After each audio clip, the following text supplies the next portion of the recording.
But now, have I showed you the, I guess, extra shit they added into Dynasty? They basically made it lore accurate to real life, like way more accurate. It. Oh my god, why did it take me to Georgia? But not, like in real life right now, like ain't no salary cap, ain't no none of this, ain't no none of that because it's still college sports and it's not professional. So it's just basically a free for all. But the way that trickles down, it's like nigga, it just helps the big schools and it leaves every other little school like completely shot in their foot, never able to get better, never able to really, improve on a fast pace. Hold on. I'm looking for one thing.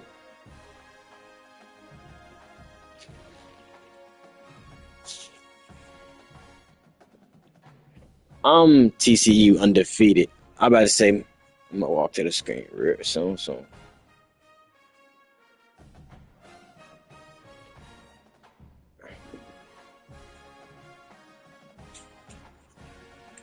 All right, now I'm back. Now I'm about to say, I got so many names too. Shit.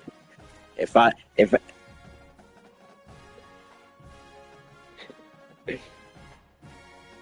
I'm about to say, one of my old favorite ones used to be first name Ben, last name Dover. But all the time the coach used to say Coach Dover, Coach Dover. And they like, who the fuck is Dover? And I'm like, Ben. They're like, who? I'm like, Ben Dover. And they're like, you so gay. Oh, I'm about to say I got another one named Coach Meat. And they be like, who the fuck is Coach Meat? And his first name is Phyllis. I got so many play on word. It literally never run out. I log on a game, I see which one's banned, which one's not, and we go from there.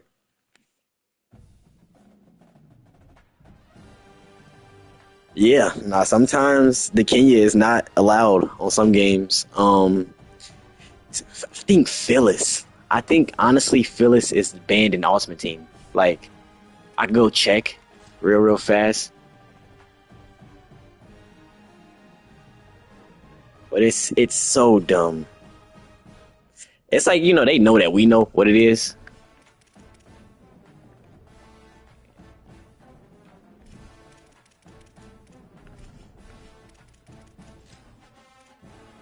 I'm about to say, yeah, let's see. Let's see if they allow me to type in Phyllis.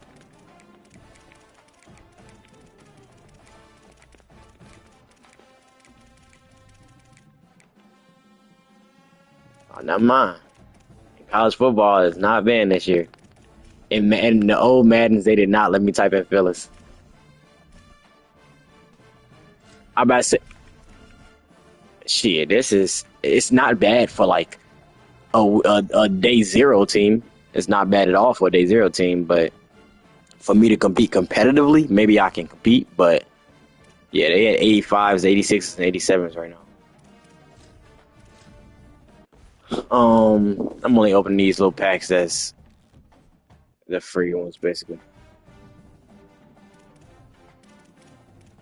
If it ain't free, I don't want it. I'll come back at the end of the season to like grind it out, but I mean, honestly, nigga, I ain't had no time, so.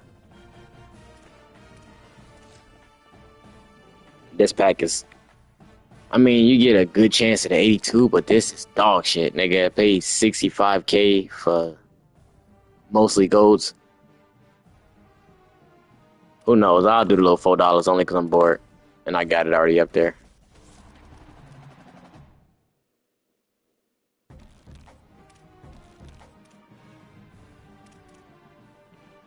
Oh my. Please, next round be a little bit better than that.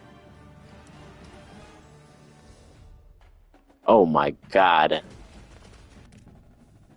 Two fullbacks, the most useless position in the whole game.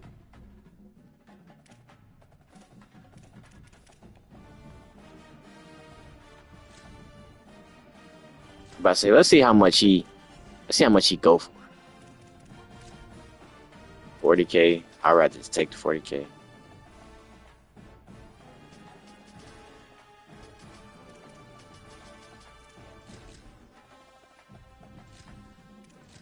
And that's really what I'll do. I'll stack my coins until I'm ready to play. So that way, if I am ready to play and I just need to literally go to the auction house and buy one fast receiver, one fast, um, corner or some shit, I got the coins for it. Last thing before I go back to my rebuild, they send to open up these $4 packs.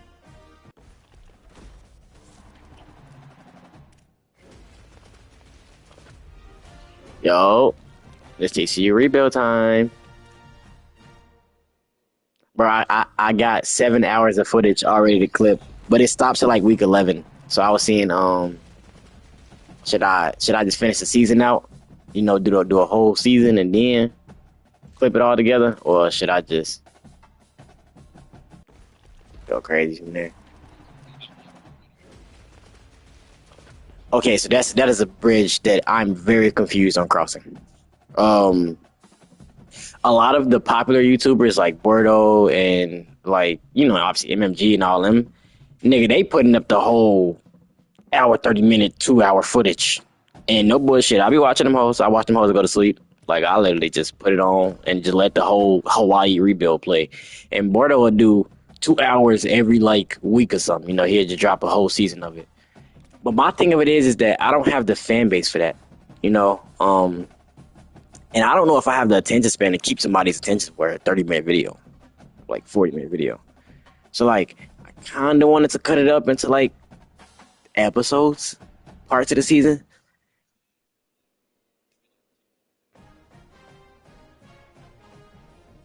True, true. The biggest kicker though is that like I'm playing the moment, so I'm not playing the full games. I do have some damn near full games though. Like the game against Baylor, I have that. It says it was a rivalry game and it was an 80 expectation, so it like cost me 250 NIL or whatever. I played that whole game. Now I could clip up that whole game. And then I got some banger of moment games. I'm finna damn near lead this Georgia shit. It just blows me loading the hair every damn time. But I was gonna say, the way that I was thinking, it's like I could split it up like weeks 0 through 5, and then maybe 5 through back end. But like I don't know how long the video is gonna be. Some moment games are way shorter than others. Some moments games I have 4 minutes of gameplay, and some moment game I have 26 minutes of gameplay. Like, but I was.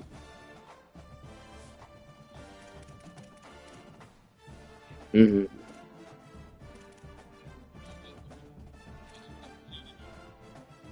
Yeah. I was gonna say, and another thing I had to do, because it shot me in the foot so bad, I had to increase the minutes for the Sims. It was bad. Like literally, okay, the games, look at me playing UCF, fucking 14-7. Like 21-14, 27-13. Like with them being 5-minute quarters and super 7-minute, I wasn't getting no stats. No, I still got some good moments. I still got some good moments, some funny moments, whatever the case may be. I rewatched like basically all the film yesterday, trying to see what I wanted to include, what I wanted not to include. But I was gonna say it's just I could fit them all. I could just take out all the bullshit. Cause week 0 is a great game. Week 4 is a good game, a good back and forth game, but it like week 4 kind of lines into week 5 perfectly because like we just barely escaped UCF and like I could have iced the game. It was like fourth quarter type shit. I smoked a super easy ass field goal, and then UCF ended up almost tying the game. Other shit. It was basically we barely walked out of there.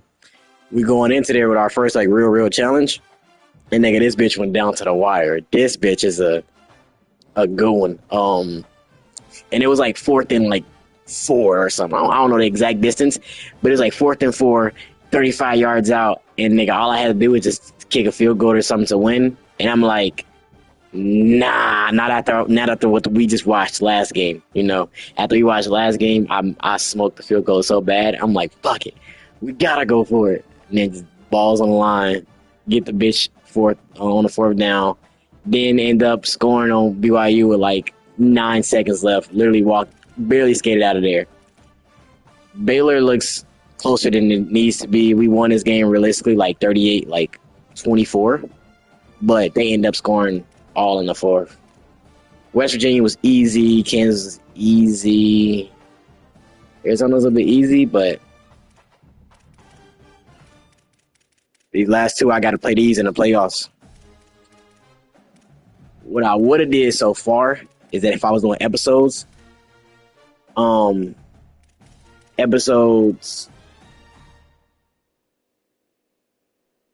this like the way my vision is different than other people because I want week 0 through 5 to be a episode. But it's like niggas not finna sit through and wait for the best game of that. You know, you gonna have to literally make it to the end of my would be 20-minute bare minimum 30-minute video too, because we do gotta talk about recruiting in here. We do gotta talk about all that other shit. So like I kinda wanna start off a video with a BYU. And then my thing of it is though, sorry for yapping, the Baylor is a full game. The Baylor is a full game. So like it's like combining these two alone. It's like, I mean, I could really chop up that Baylor game, like really, really chop it up. But like, shit, there's a lot of footage between these two.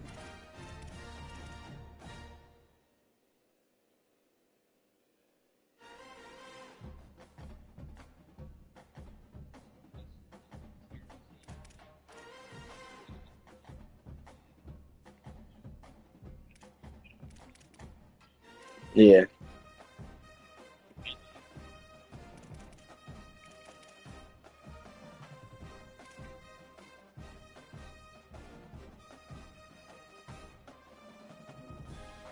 type shit. Yeah,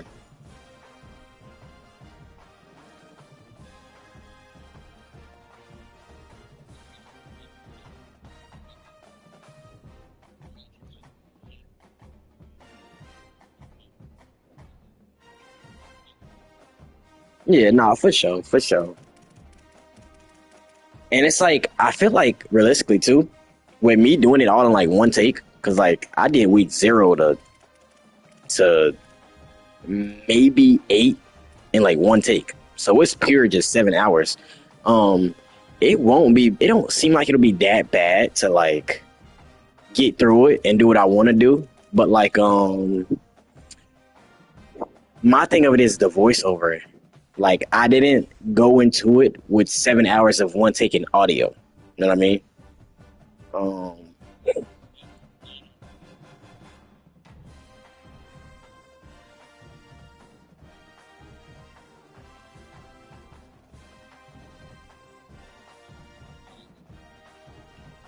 yeah.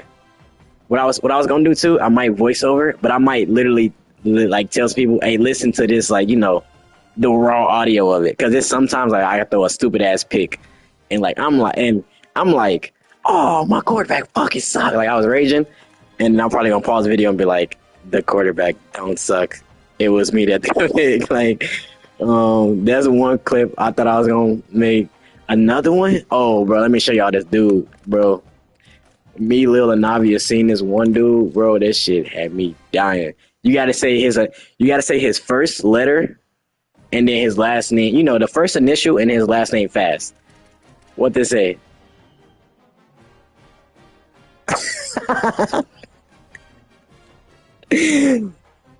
A dim butt. A dim butt. No, that's a real person. He was the first nigga that got injured. It was like I was doing my shit, and then randomly, and it just said a dim butt has been placed on the. He tore his labrum or some shit. I'm like, oh, I'm like, what this say, y'all?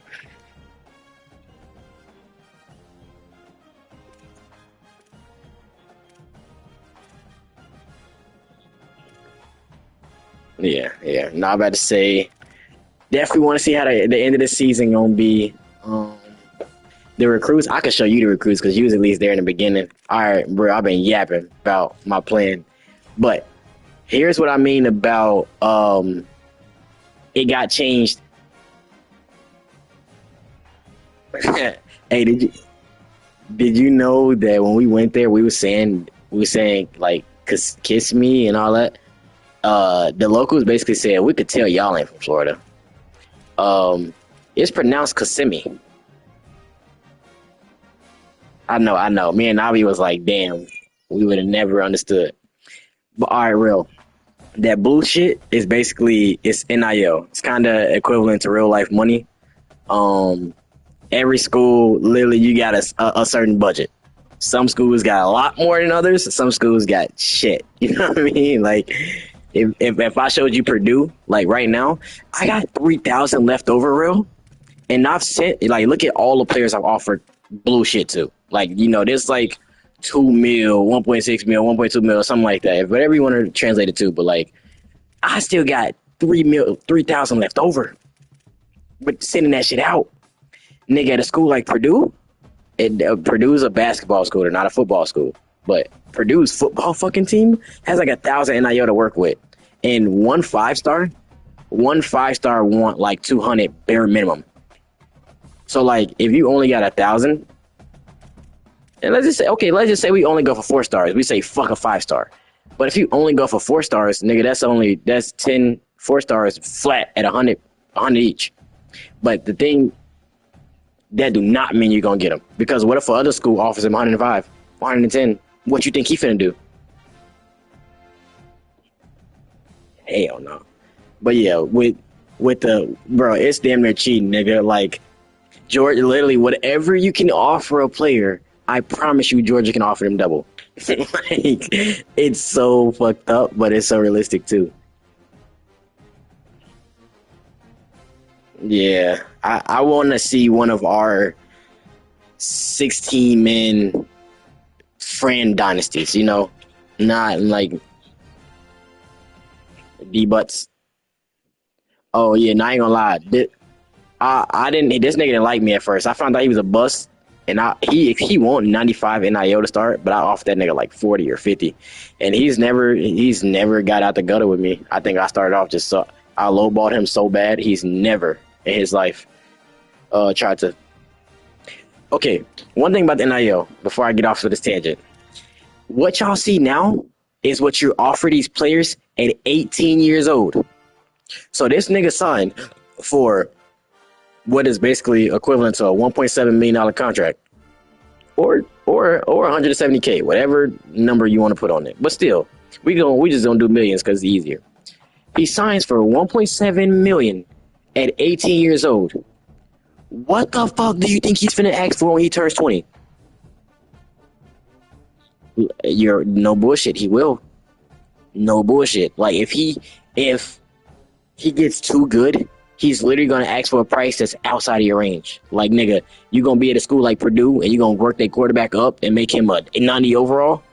Then nigga finna come back at the end of the year and be like, yeah, pay me triple what I want right now. And you sitting, oh bro. But that's how I go in real life shit. As soon as you at a low school, the second that you get even slightly better than your low school, you lead a ass. And that's why I was trying to tell real. It takes you years to transform a program in this one, just like you do in real life. Ain't no more turning the school over overnight. Like you could have one good year. I promise y'all, 70% of y'all roster finna leave still. Now, there are badges and perks and other stuff for roster retention. They're like, there is a whole focal point on that. And it's like you have to choose where you want to spend your money. Do you want to choose it on helping retaining your current roster? Do you want to use it on maybe chasing the transfer portal? Do you want to use it on, the high schoolers and hope that you can develop them? Like, it's some questionable shit, but yeah, for the most part, I do.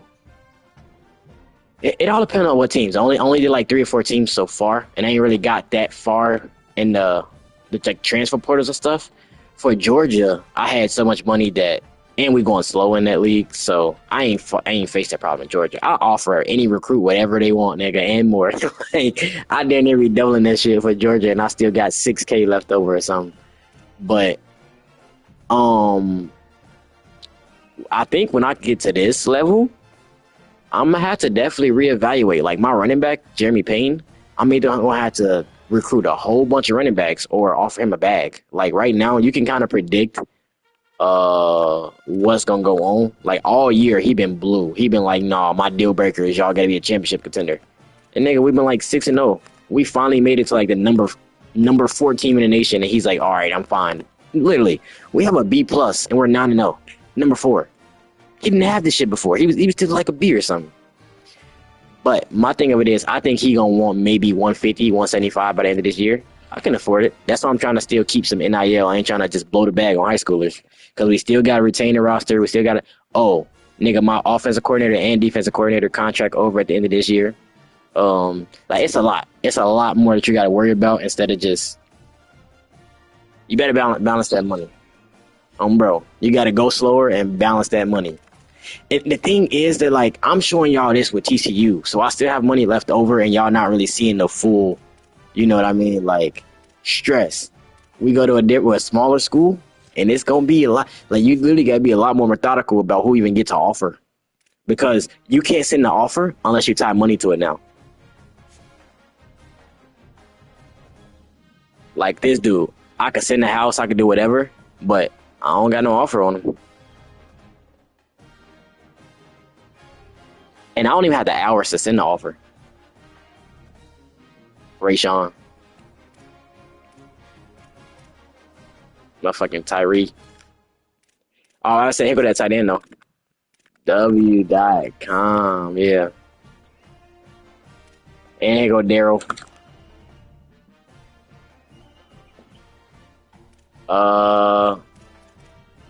I'm about to say, he's blowing me, dude. He wants playing style real, and I've kept him on the board like this for the whole year.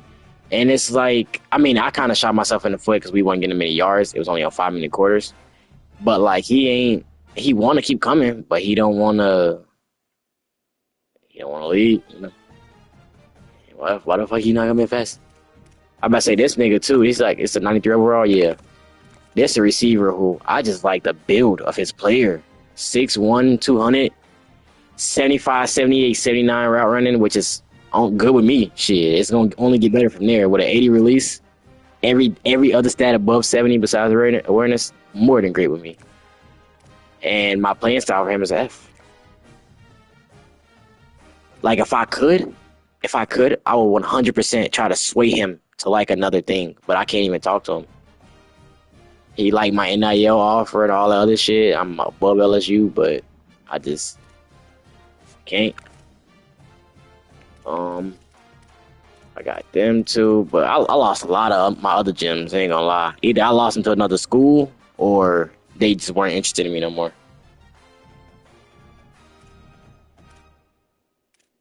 So yeah,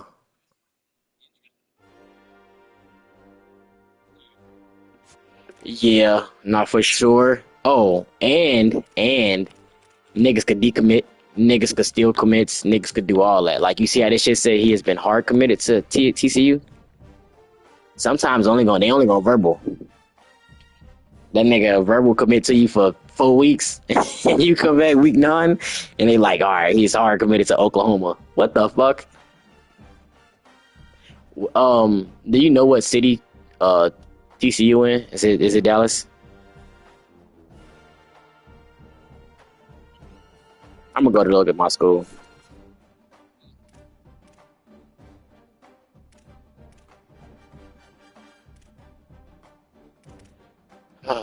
Whatever it is though, nigga, I ain't fought with no Texas school. But that University of Oklahoma, nigga, they gotta get shot in their face, basically, how they been doing me so dirty. Yeah, that's what I'm thinking too. That's what I'm thinking. I'm like, it has to be in North. TCU has to be in like a northern Texas. Look at Oklahoma. 20 recruits, 1 5-star with 9 4-stars. Like, All right, bad, bad.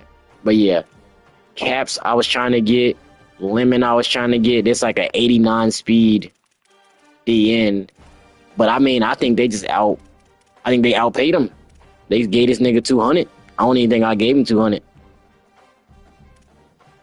Um, yeah, yeah, no, he was a good one. I remember fighting for this nigga, and he was 6'6". Who else I was looking for? I think I was looking for like one of these right tackles. This D tackle, nah, he ain't still my D tackle. I still got my regular D tackle. It might have been this gap specialist. I was trying to recruit two D tackles. One of them was like an 82 speed power rusher. Let me see if he's still there. If he's still there, that's gonna be Jim. But oh yeah, he's still there. He committed to me. 82 speed power rusher, and then I had a gap specialist, but Oklahoma stole that nigga. So now I only got one D tackle on my needs.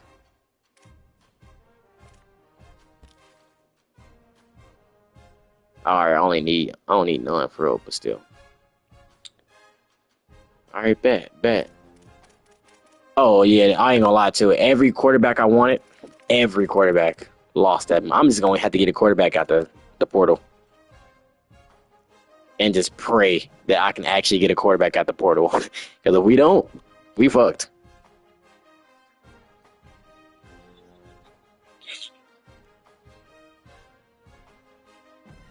Yeah. But yeah, I would definitely say recruiting is a little bit harder, a little bit slower. You're not getting that many.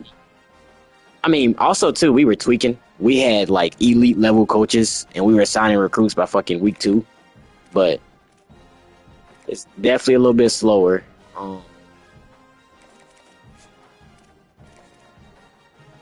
But with the NIL though, you don't have to like unless the player is like God.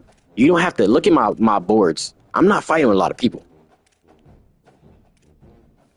Like unless it's a 5-star who got an offer from every school, you a lot of the times you only gonna be in a battle with two, three people, 2, 3 schools. Mine will be. Look where you from. Hmm?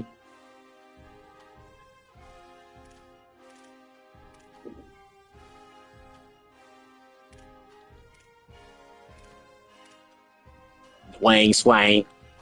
My fault. Hold on. The one thing I do like though is that the playing time deal breaker isn't as dynamic as it was last year. Last year that bitch used to switch too fast. Oh, I could hard sell listening. Oh, I can't because he's not top 5 yet. But but yeah, this nigga Oklahoma at the top of his board. I guess shit. Every other recruit, I just took him off. But nah, they been blowing me, bro. They just been cock blocking. All right, I'm about to say, did I start the stream? Oh, I did. Okay, it started. Um,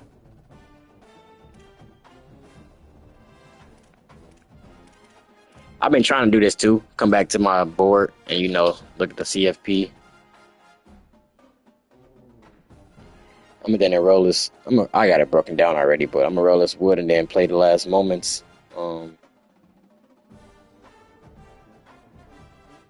Damn, we currently got a bid.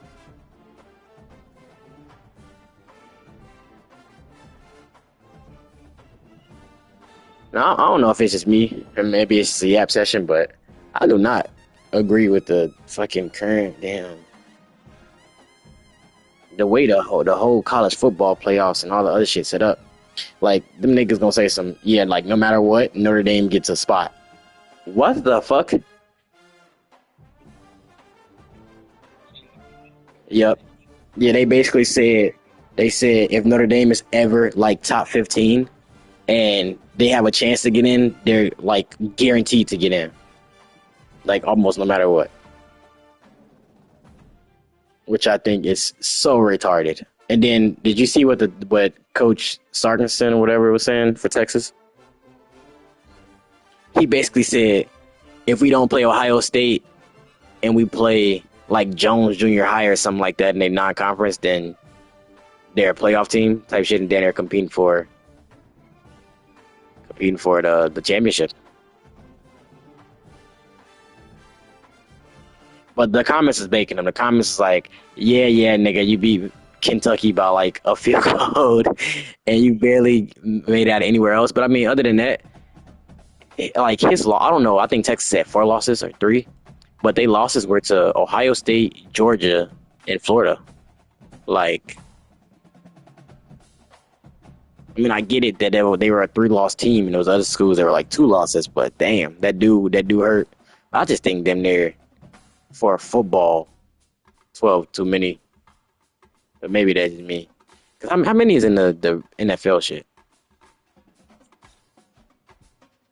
I mean, how many teams in the NFL brackets too? 12 playoffs, yeah.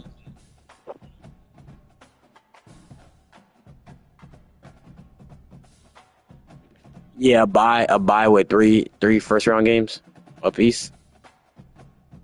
Yeah, I think it's 14. I think it's 14. Yeah,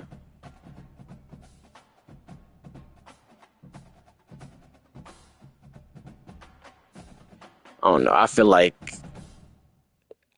I don't know. I was too young to fully understand the BCS system, but I at least know it was a little bit more like number and point differential, and how good you doing and stuff like that. I know that system is very skewed too because you could be a raw ass defensive team and like basically not score on offense and still be like one of the top teams. But like, damn, I feel like college football, bro, just need like March Madness has it perfect. They got their system good for a whole 200 years straight. College football needs some other shit.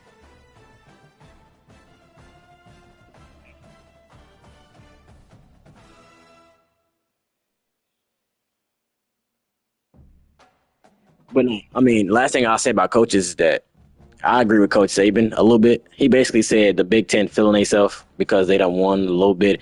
They be like, "Oh, we beat Alabama last year. We're so much better than Alabama now. We're the Big Ten is so much on top." And Nick Saban's like, "Yeah," but he also saying like, "Nigga, we spent 90 years dominating college football." You know what I'm saying? Like we dominated college football for 90 years. Y'all got 2 years, and y'all just feeling yourself. Like he was trying to say too, he would take a 3-loss or 4-loss SEC team over a lot of other teams in the nation, which is a valid argument. And I mean, I don't know. I feel like a school like Texas, what's to deter Texas from just going back to the Big 12?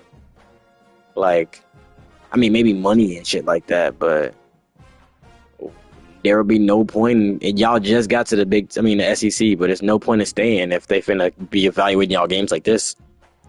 You're playing fucking if they on the SEC West?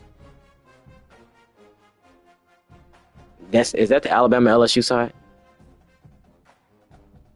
Yeah, because I think Georgia, Florida on the east side because that's like they low. Yeah, but still, it's yeah, Texas, Alabama, Ole Miss. They got everybody on that west side of the SEC, which is still a fucking dogfight. Like nigga, you almost promised 2 losses a season.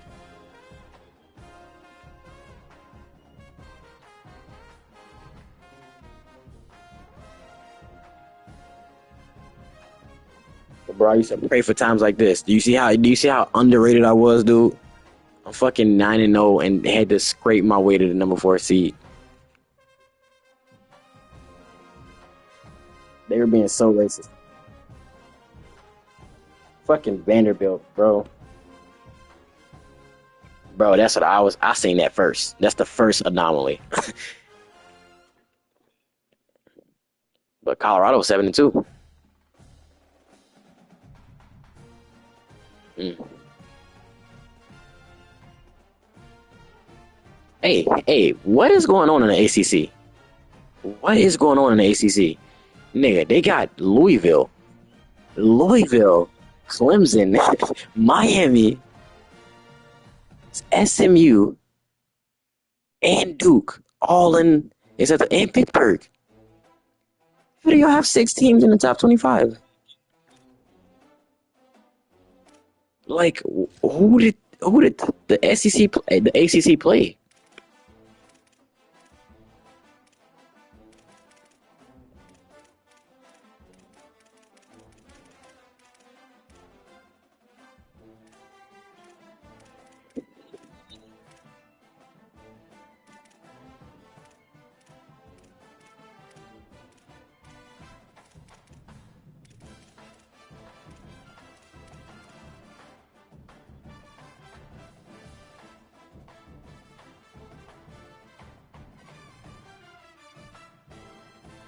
I don't get it, but I mean, I see, I kind of get it, but like, damn, one, two, three, four, five, six schools in the. I mean, shit, we got six, two, three.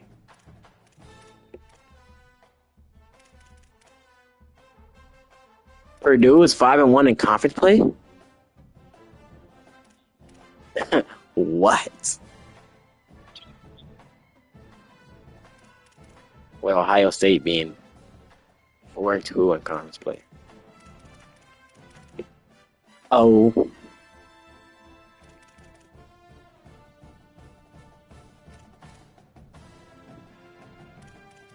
yeah, nah, this game be gucking the meat off Ole Miss though.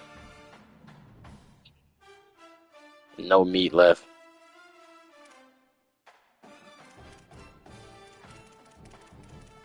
Mm. Florida, Florida, Florida, Texas. Oh my god, this is like a real like possibility for Texas. No bullshit. Ohio State again lost to Oklahoma, lost to Ole Miss. Okay, these losses are unexcusable to Mississippi State and Missouri, but damn, three top 10 teams: Ole Miss, Oklahoma, Ohio State. They bounced out of the playoffs right there. Like that's what I was just saying 5 minutes ago. Texas is in such a shitty situation on the game and in real life.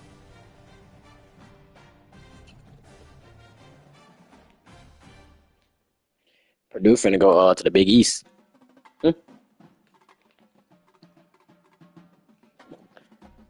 Shit. Do the Big East even still it still exists in basketball, right?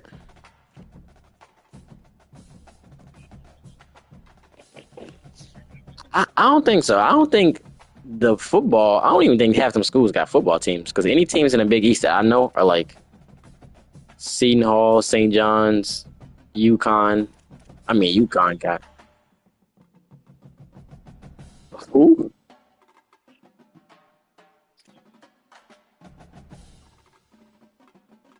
The Quest or something like that. No.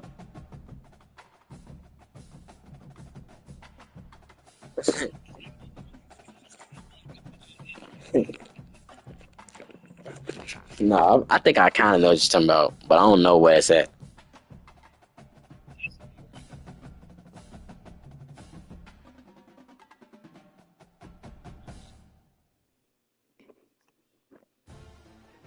Tight, tight,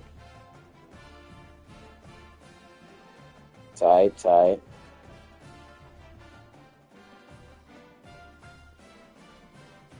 I don't know, bro.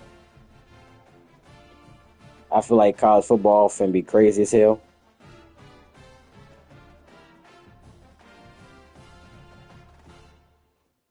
I'm down there just waiting. Just in general, yeah.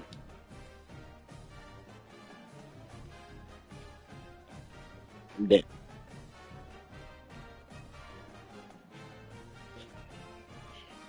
I say I don't know too many players. Either the players I do know, then there off the game.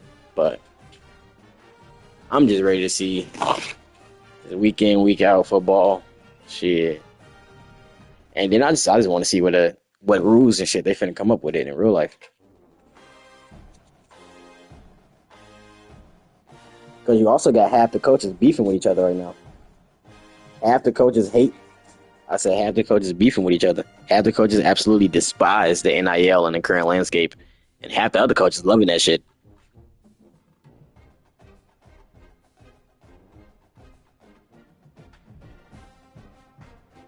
My thing is low key. I done wrote so many papers about why they should be paid. I think that like I think it's needed and it should happen. I just think there needs to be a lot more regulations, and I think there needs to be a lot more hard caps. Like no bullshit. No, like right now they're coming. The state of Ohio passed a bill for like their high school players and stuff to achieve NIL, and like this one random nigga, he's a 5 star. He's not random, but this story came across my feed of that basically he moved to Ohio. He committed to Ohio State. And then after that, even though he's only like 15, 16, he moved there so he could get NIL for the state of Ohio all the way up until he in college. I think that one's clinically insane. Um, and then not only that, I think y'all gonna have so many Bryce Underwood scenarios where like if y'all don't restrict it the right way, a nigga is gonna get. He's already gonna get a stupid bag from a stupid school like LSU, get 5, 6 mil or something, and then I mean, it's a nigga from Ohio State. His name Legend Bay. You ever heard of Legend Bay? All right, I'll get to him after this. Yeah, he's a freshman. He's young as hell. Yeah, but I was gonna say, but the Bryce Underwood shit is that Michigan end up just as soon as that nigga turned 18 or something, they said we'll up your shit by 4 mil. And even though he's committed to LSU for fucking 3 years straight, he just flips them last minute.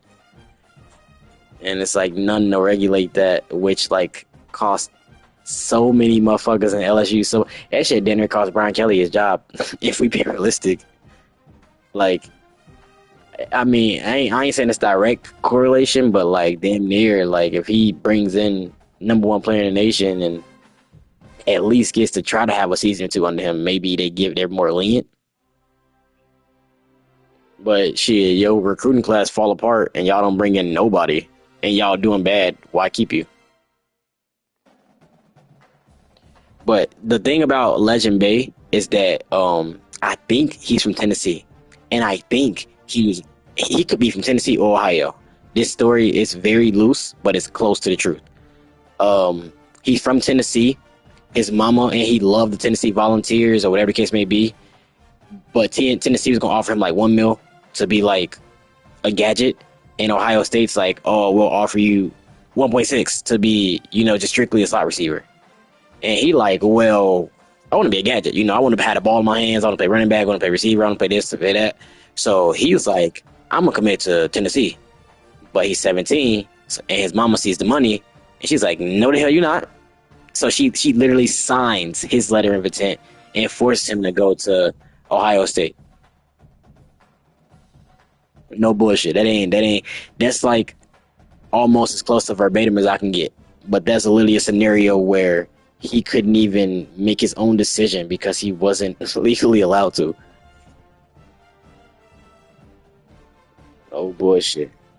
No bullshit. You could definitely look that one up. But yeah, Legend Bay, I think he at Ohio State now. I think they might have worked it out and, maybe get he a little bit in better graces. But yeah, I remember hearing all about how his mama down there backdoored him and he told the world, I'm committed to Tennessee. But his mama signed his Ohio State letter of intent.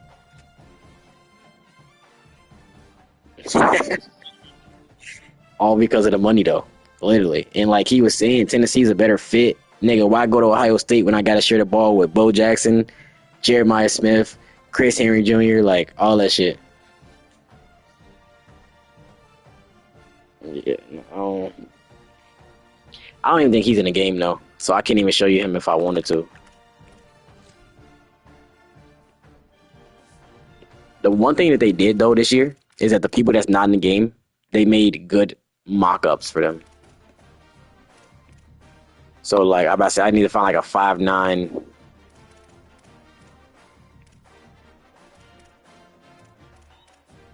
You cut out. Yeah.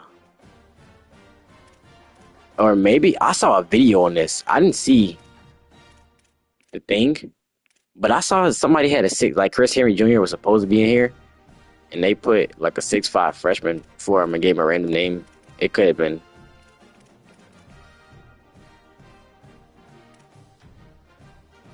I don't know if DJ Cross is a real person, but this could be Legend Bay. I'm gonna look it up. DJ Cross could be real though.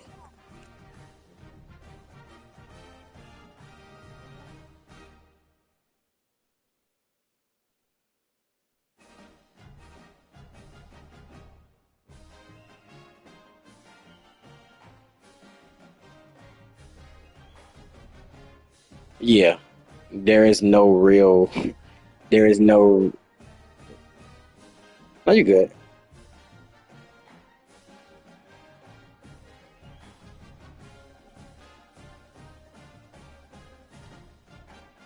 But yeah, Rio, he's not real, and even when his website say he's fake.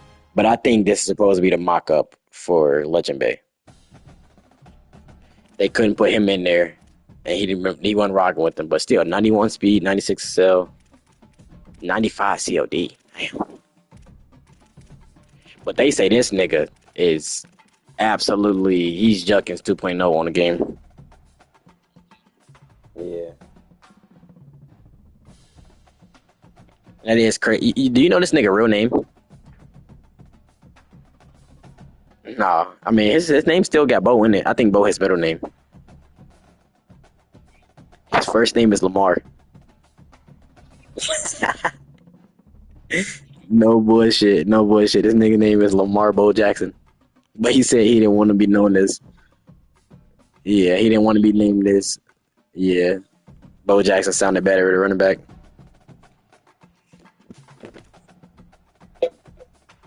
Yeah, no, that nigga. Go ahead.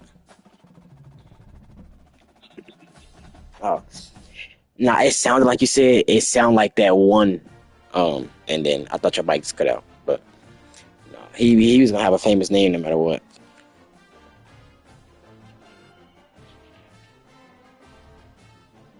But I mean, I don't really have the time for it. But I definitely maybe one day we can. If y'all, I don't even know if y'all even that focused on getting this. So, but I was gonna say then there we could super sim shit like yeah, like we'll literally just do some little express leagues where shit we compete against each other, see who literally could win a natty just off cinnamon.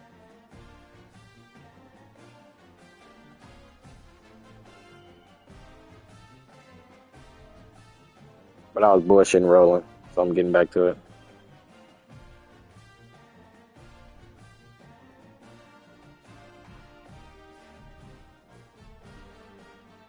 That's decent. That's decent.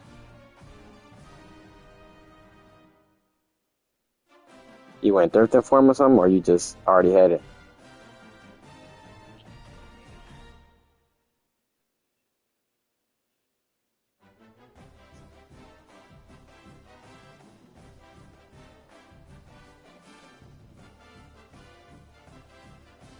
Mhm. I seen the TikTok story, and it's basically this bitch is saying that she was kind of saying that all the things that like, nah, I guess not to do while thrifting.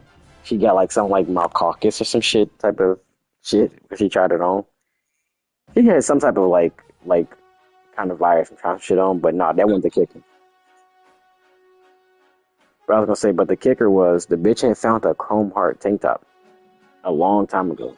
Yeah, a men's chrome heart wife beater, and she said she sold that bitch for like 250 a long time ago.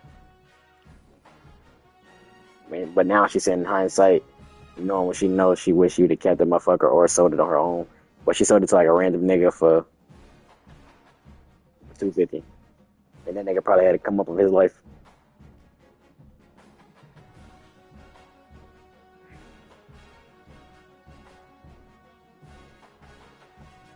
What happened?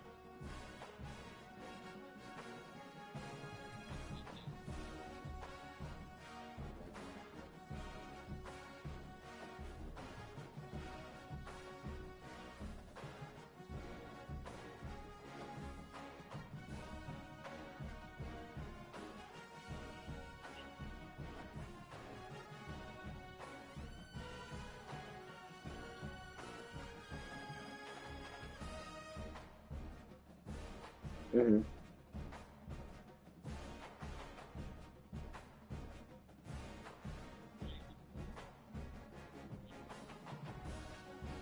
Nah, definitely good investment.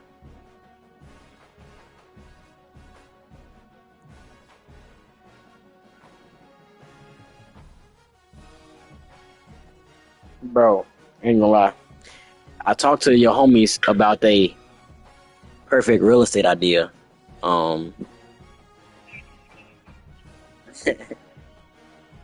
ain't gonna lie. Just the way that like I'm not saying it's like the worst idea ever. They just fucking retarded, but it's just the way that Darian moves as if hardships won't happen. Like, and that's what I kept trying to drill in that nigga head. And hey, have you ever heard of like the breakfast test to test somebody like empathy? You maybe have heard it, but the breakfast test to test somebody's empathy is you ask someone, how would you feel if you didn't have breakfast today? And that basically is supposed to like dictate how they think as a person. Like, because half of the dumb fucking people, I'm not gonna lie, I ain't gonna say all the time, but I don't have to literally use Anavia in this one where she failed the breakfast test. It's like completely because you say some shit like, "How would you feel if you ain't have breakfast?" And they respond with some dumb shit like, "Oh well, I don't eat breakfast anyway." So, and it's like that wasn't the question. That wasn't the hypothetical at all. Like, but the fact that you're so closed off and you like won't put yourself in another person's shoes, it speaks volume. But I'm steady trying to tell him, like, kind of put him in the breakfast test of like, okay, what if hardship does happen? How will you cross that bridge? A lot of his answer is just either it won't happen, or you just don't get in business with those type of people, or they just gonna be fucked. You know, if they didn't need that, they just gonna be fucked, or just just dumbass responses. And I'm just like, nigga, like, and I even told them niggas this too. I said it's not a terrible business idea, but like, if anything were to have, like, I'm putting my name. And I'm not putting my name on the down payment and everything first, but like, if we got banks and all this other type of stuff, I want my name on that bitch. I want to still be authorized signer. I still want to, literally have a position of power, and there need to be segregated duties. We're not about to have it well, this is just one simple scenario where I said like, okay, if we got a business account, but I also said the bank is not going to allow 10 people on one business account. Like eventually, because that's their plan. Their plan is to recruit 10 niggas to help pay for a building or something. And I'm telling y'all, like, all right, you walk into a bank with a business proposal with 2 people, it's probably good. With 3 people, cool. 4, that's good. But come on now, we're not finna walk in there and just keep adding more and more people. Literally 12 deep in the fucking business meeting. It's not gonna happen. It's not really thought about in that way. The first thing that I was saying is like, oh, well, like, why wouldn't they want all them signers anyway? What could happen? Like, or even what he was trying to kind of say, oh, what could ever go wrong? Like, if we all got the bank account. And I'm like Zelle and shit like that do exist. Like, y'all could get y'all hands on like a bitch and she's sending herself wherever. And then Darian literally says, what? Like, how the fuck? Like, that'll never happen. I'm sitting there looking like, nigga, are you serious? Like, are you like people can definitely Zelle you from a business account or go in there, take your money. Why would I give a bitch my business password? Why would this? Why would that? I'm like, Darian, like, I never said you would. I just said let's make the hypothetical if like one of us, like, made a mistake, and you wake up the next. I say I'm not trying to wake up the next morning and our business account down 20,000 because somebody Zelled themselves. And Darian is focused on how the fuck could that happen? How the fuck could that happen? And I literally had to make up scenarios for this nigga. I said, okay, you meet a random bitch in the bar, she drug your ass, and then what? Like, then he's sitting there, and him and Lucas him laughing and shit, but he like, all right, but like, how would they get the password from me? I said, Darian, you're drugged. Like, what are we talking? Like, like, do you see how he's just not fitting that breakfast question like at all? Like,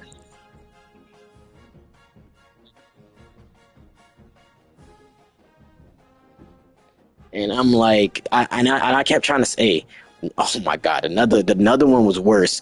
Pre and Lucas had to like help me triple team Darian to get this point in his head. But no, it just like it literally, I was having to tell him like, nigga, hardships can happen. Like, not only that, like I want the money to be FDIC insured, you know, all that type of stuff, so that in the event that y'all do have a bitch break into y'all phone and sell herself 10, 20 grand, we can get that shit back in the morning. And if we need to get that shit back in the morning, we need everything to be legal. You know what I mean? We're not finna fucking go file an insurance claim off illegal or unrecognized income. That's the part that I kept trying to get him to understand. Like, the income needs to be recognized and fully taxed, and you know, all that type of stuff. This can't just be a business where we just per month just sell you for our portion of the blah blah blah. And then not only that, it gets to a point where like I had to break him down the difference between like income, the difference between gifts, the difference between, you know, XYZ. Eventually he just kind of kept trying to say like, oh well, what if y'all just like, y'all could just say y'all gifted it to me. I said, for one, taxes still have to get paid on a gift. I mean, I'm not trying to toot my own horn, but this nigga tried to argue the accountant down that a gift is untaxed. And it, like, literally Lucas and Pre was here too. And I was telling them, nigga, you don't get taxed as the receiver of the gift, but the person that gave it definitely is responsible for those taxes. Like, and hey, there's one thing that he was blowing me with. I kept trying to say, Darian, for small amounts of money, none of this matters. Nobody will know. Nobody will do this. Nobody will do that. But if y'all want a multi-million-dollar business fucking plan, you need to come with a more, you know, solid strategy beforehand. I understand that, oh, in the beginning, y'all can get away with this and that and the third and blah, blah, but like, Lucas looked up on his phone, you know, how much money could you sell somebody before basically it has to be reported. How much could this? How much could that? And I try to tell these niggas, I think Lucas looked on some, it's like basically 15 to 20K. It's like that real hard line. But I told them that it's for a reason. Every transaction you do, even holding your money, there is an amount established with that. Every time you send a transaction, even if you send a $2 transaction, the bank makes 4 cents off that. You know, they make a very small percentage. After you send so much, the bank literally makes money off your transactions. It gets to the point where off your account alone, with you moving money, the bank has earned $3,000 over a whole year, you know? And it's like, there are certain forms that you have to fill out for bigger entities, bigger corporations, bigger all that stuff. And like one form that I was telling them about is the LM2 form. The LM2 has something that's like, they basically need you to tell them all the vendors y'all paid. All the vendors y'all paid, they don't really care too much about it, but like they just want a list of it and they want to know how much you sent to each vendor. And if there's any singular bill that's over $5,000, it needs to be itemized and it needs to have like full support, like everything over 5,000 needs that. But if it's an aggregate over 5,000, real, mute your mic for me. Hey, real, mute your mic for me. But like, if it's an aggregate over 5,000 Rio, it still has to be reported. You know, they still have to. You don't have to pick out the full itemized and invoices and all that. You just got to say, hey, look, over the whole year, I sent $7,000 to Darian Watts at, you know, 1233 Congress Avenue and blah blah blah. That's it. That's all. But I'm trying to tell them about like that, and they like, oh well, eventually like. Long story short, trying to commit tax fraud over a series of years. I'm like, you know that like, okay, maybe you forgive it once or twice, but like, y'all can't do it forever. And if y'all keep saying, oh, we're going to get bigger and bigger and bigger, it's not going to be that way to wash and hide the money that easily. Like, the more money you get, the harder it's going to be to whatever. So then it also got to a point where it's like this. I'm going to get to the salaries and the proceeds later, but it got to a point where we started trying to tell Darian about, I kept trying to say, Darian, it's not going to come crashing and burning if, like, over the reported income. That's, like, the least of our worries. I said it's only going to be a bad thing if someone wants to get something of their own. So I'm trying to tell Darian that, like, he's like, oh, well, they wouldn't have no problem. They could do whatever they want to get their own house or something like that. I said, well, not quite. If you go and sit down for a house, and you do all this, you still do have to turn in bank statements. You know, you still do have to verify income. You still have to do this. You still have to do that. You can't say I bring in $2-3 bands each month, but I gotta send $1,000 to my other rental, every month type shit, because that was that. We're gonna get to the proceeds, bro. I'm gonna tell you how his proceeds idea was retarded. But I'm like, it's not gonna be easy for you to get a house if your money is tied up in other places. And especially it's not gonna look good from the bank and the IRS if it's tied up in a place where they don't even know fully what it is. You know what I mean? You just sending money to a friend every month. You don't live there. You don't do this. You don't do that. You can maybe get away, but there will definitely be questions asked. Now, I also said too, that also is different if we're getting proceeds and salary and all this out of it. So this one's gonna be a long-winded one, but we argued with this one for like 20 minutes, and everybody was getting it kind of butt Darian. It's a very hard-headed moment. I was saying, Darian, how would you like to be paid out? That's the first thing I said. And the main, most important overall like hitting point, I promise you, Rio. I told these niggas, and it's not my business idea, it's theirs. I was just trying to help them think it through it. I told them, how are y'all gonna divide up this money? Because like, y'all don't have no perfect system. Darian's answer was, what you put in is what you get out. I said that is a very flawed system. I got what he was saying, but I said that's a very flawed system, but we're gonna move along. Lucas was saying, oh, what about percentages? And I said, well, if you do percentage, you then gotta do even. They all thought that was almost a retarded idea. But I told them like, nah, like y'all don't understand a unallocated percentage, a percentage where we just see fit. That's gonna be even worse. And like I tried to break it down to him, like that'd be the thing. You have to literally drill this shit in these niggas' heads. I was saying, okay, they said we did the math to get on a $500,000 payment or whatever. You only gonna need like 3.5% or whatever you need to qualify for the FHA, whatever. After we did the math, the number came out to be $17,500, and I say, oh, that's achievable. 1,800, that's fine. Divide that by 10, that's more than fine. Y'all could definitely get that building if y'all get 10 trusted niggas. But I said, now let me show y'all the picture where the reality comes in. Y'all got 7 niggas, y'all got 8 niggas, right? But we still need $3,000 more. We still need $4,000 more. I'm tired of waiting, If we just need $2-3 grand more for that building, then, I'll throw it down. But if I throw it down, that's changing literally a lot. And then Darian didn't see the math, but I was trying to tell him, Darian, that I will be making 2 times more than he making. And he like, basically, no, I wouldn't. How? Just like, literally, Dario, just like disrespected. Like he felt disgusted.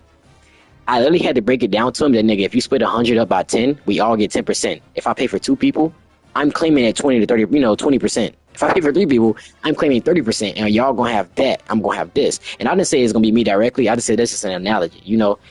Lucas said he's fine with that idea. Shit, if you got more money up front, then that's cool. Like you good for that. He don't mind that. If Lucas agreed, if he can only put in 10%, he's fine with taking his 10% out. Darian was the only person that, bro, somebody would be making more money than me off my business idea. And I'm telling him like that dinner like if y'all gonna go this equal way, y'all have to. But then he said basically, no, we basically gonna do what you put in is what you get out. I said, all right, that don't really fit either, because okay, now I try to tell these niggas, y'all have to have the writing down good. He's steady swearing, we're gonna have good lawyers, so nobody's get fucked over. Nobody gets fucked over. Dario, I ain't even gonna lie, bust that nigga bubble fast. Like, what do you mean nobody gets fucked over and y'all don't even have a plan for proceeds?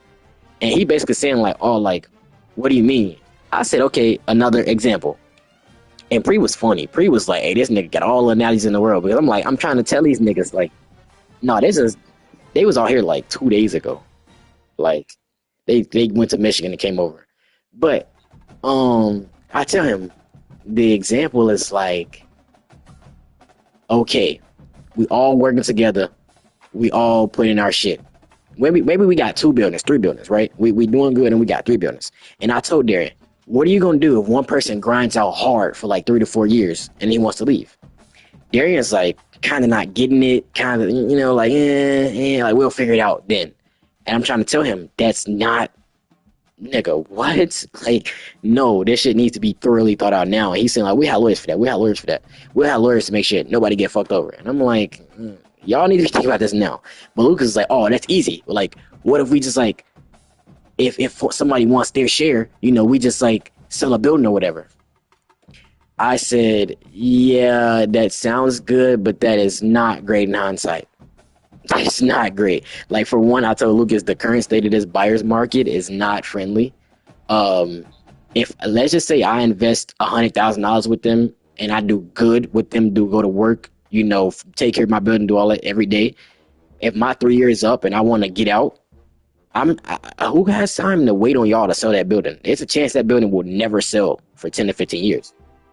So I literally said, like, that's not a good idea. For two, I said they should be putting the money of some sort, or most of it, into like a fund, or we should be investing it into, yeah, we're investing into real estate, but also transition it, you know, build a different portfolio. We could S&P 500 that shit, because Darian was worried about basically it changing or whatever, you know, anything like that. And then he basically saying like, oh, at that point we just put into a regular savings account. And I'm like, or put it into an S&P 500, you know, like or an index fund, any type of fund, a fund that we know isn't going to fucking collapse, you know, a fund that isn't going to collapse, but something that at least, if we got 100,000, even if it grows to 101,000, you know, at least it's somewhat growth. He was basically saying like, nah, like he don't know, like that's it. At that point, just open up a savings account, you know, and we just all split it and share it. And I'm like, nah, not really, because like now this answers your proceed, you know, if somebody wants to leave problem. You know, this nigga tried to tell me, oh, we could just run it like a company or some shit. And I think he had a very skewed opinion on how the fuck a company is ran. The nigga said, like, he was trying to say, like, no, basically the money just go in and it don't come out. And I'm like, he's like, bro, like that shit not hard. Like other white people and shit, they run a company where they basically put the money in and they don't have to like pay their employees like big payouts just for them to leave. And I'm like, literally, Dario, like, nigga, are you retarded? Like, all right, how a big company really works is that the board members and everybody else, they all hold shares in the company, right? And when it's time for them to leave, they fucking sell their shares. Or the company buys the shares back. Either way, they get, like, what are we talking about, Darian? But he wasn't necessarily trying to go for it. Bro, I'm going to get this started on this soon. I've been just yapping, but not only was it that, he kind of started to ease up a little bit on that. But Rio, it got to the point where he was saying, I'm trying to tell him, like, no, y'all need to come up with a system for, like, proceeds. Darian's saying, like, okay, first we're going to get to Lucas' point. Because I'm going to hit on Lucas' point, and Lucas isn't a retard. After you explain it to Lucas going to get it, and he's not going to argue with you. Lucas said, oh, like, what if, like, you know, in the beginning, you said you was gonna cover that nigga 1,800 or whatever the case may be. What if he ready to like buy his way back in after? You know, maybe you could sell that part of the company to somebody else. And I told that nigga Lucas, I said, if y'all planning on having this big multi-million-dollar company, I'm not giving that shit up. Like, you know, I'm not giving my section up that easily. And I mean, I wouldn't be mad if no other nigga would either. And Darian's like, oh, how? Like, why not? Or basically a nigga buying in. And I said, okay, I'm more of a sharing nigga. But what if another nigga ain't? And Darian's like, what you mean? So once again, Rio, I had to break it down to these niggas. I say, okay, well, what if I got a salary of $500K? Darian, I swear to God, nigga was like, but how?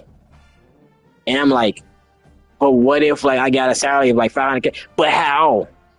How would you have this salary? We're not getting paid. Like, we don't have to, like, nigga, he's arguing me up and down. And like this is why I was saying me, Pre, and Lucas had to jump him and say, nigga, just put yourself in hypothetical. Like, you know what I mean? Like, fuck, like, damn. Like, he's arguing at every single roads about, like, bullshit. So he finally allows me to be put in hypothetical. But I said, imagine I'm making $500K and I get this house and I get this and I get that. and y'all talking about another nigga want to join the crew, but I gotta chop my salary in half. I gotta go from 500 to 250 type shit. Like, no. And I say I'm not a selfish nigga, but like realistically, who is gonna say yes to that? And Lucas said, and Lucas said, no, you right too. Especially when the original buy-in was only 1,800, you can't come back years later and talk about here go my 1,800. And I was saying that like if y'all talking about down the line, y'all want to be a multi-million-dollar company and all this and the third and getting multiple incomes from literally 50 tenants each month, then there will be a lot of money and proceeds. And Darian basically is saying, well, we basically just keep it there and just let it keep growing. And I'm saying, like, Darian, no. Like, the fact that even if we put enough time for you, we'll be legally classified as employees. Like, you still have to pay taxes on our shit. You still have to pay benefits. You still have to do a lot of stuff with us as employees. Now, I said, I will be willing to give up basically a quote-unquote salary from that perspective if I was paid out in other ways. But like what I said too is that nigga, it's not finna be a fucking membership service. I'm not finna donate $1,000 literally every month and I get nothing in return. And Darian was saying, well, Darian and Lucas finally said, okay, well, we'll work on basically getting our niggas paid out when they need to be paid out. But they, we just need like a 60 to 90 day notice, like guaranteed. And I said, well, like, it depends on what y'all talking about because that maybe not be as easy as you say. And then he said, well, basically, give me another story. And I said, okay, what if I'm sitting here and my life is going good? Or no, let's actually put this in Lucas' shoes because it makes a lot more sense because Lucas' family is much smaller. Lucas is doing his thing, he living good, and he investing good, and he doing great. And then fucking Inga gets sick, Like, now he doesn't have that time, energy, resource. None of that can no longer go into this real estate business. It now has to go into Inga. Now she need hospital bills. Now she need this. Now she need treatment. Now she need that. What if Lucas can't afford to wait 2 years for his payout? Like, that's not going to be a good. And they like, well, if you wanted 90K or something to get paid out, you just going to expect to get that tomorrow? And I said, no, it don't got to be like tomorrow, but like, y'all niggas 100% need a system for proceeds. I said, Darren, every time y'all sell a building, every time y'all collect rent, collect this, collect that. Lucas Demner said, what if we all just like, we get to the point where we all got a building? If we get 10 people and we all got 5 buildings, we got 5 buildings and we split up 2, 2, 2, 2 or whatever. I said too, Lucas, that point, I said, I'm sorry for chopping y'all niggas ankles at every crossroads, but that's still a terrible idea because at that point, who is going to give away their building when it's time for a nigga to leave? Okay, Lucas, now Inga got sick and it's time for you to leave, but what if your partner, you and him checking 30 extra K off that building, 1,500 from every tenant?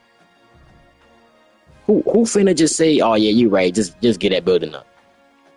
Most other niggas gonna say no type shit. Like, that's not the way. Like, most niggas, okay, you might be with a real nigga who say, all right, we need to sell this building because to pay for your mama, but what if you're not, I keep telling these niggas, what if you get into some business with some niggas that's not prepared to move that way? They said, we should not get into business with them type of niggas. I said, nigga, that's the easiest shit. What are we talking about?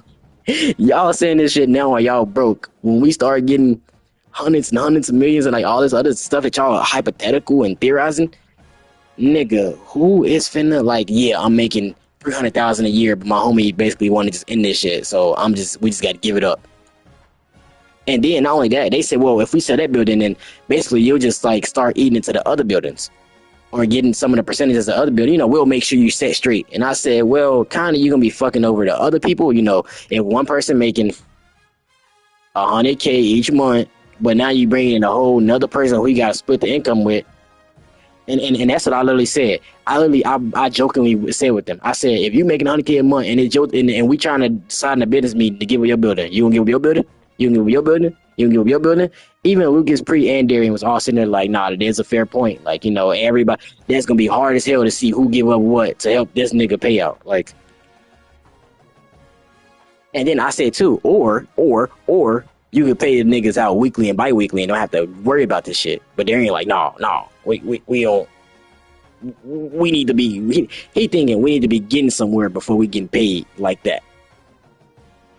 That if we dish out if we collect 20K for the rent and we dish out basically 16K in salaries or payouts every month, then we ain't gonna have shit to work with and grow off of, which is a fair point. I'm not gonna say that it's not a fair point, but I also was saying the shit where you're saying no, we just put money in, and he's saying, well, maybe if business gets so good, y'all ain't gonna have to put no more money in. It may just be some other side shit. I said, no, nigga, money may have to get put in. Like, be real. The insurance might happen. You know, somebody pipes might bust. Somebody, Darian's even going through that now.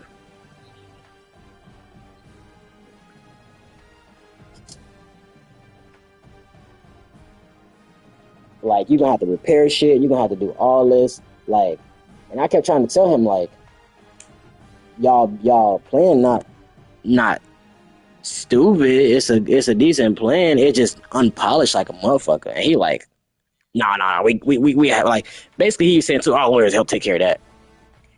I told Lucas this privately. I said not to Darian, but I said if y'all got any decent lawyer with a brain, eventually he might see what y'all are doing and he's gonna realize this might potentially cost me my license if they're doing it too illegally. So I'm going to not work with you niggas. And I told him the same thing. I told Lucas, you do know, I brought up me and Jared. I said, you do know that if we're all friends, Jared can't be y'all lawyer and I can't be y'all accountant? Like, he like, oh, you know, I'm telling him, like, y'all gonna have to find, maybe y'all can find an accountant that just running for y'all business and don't look elsewhere.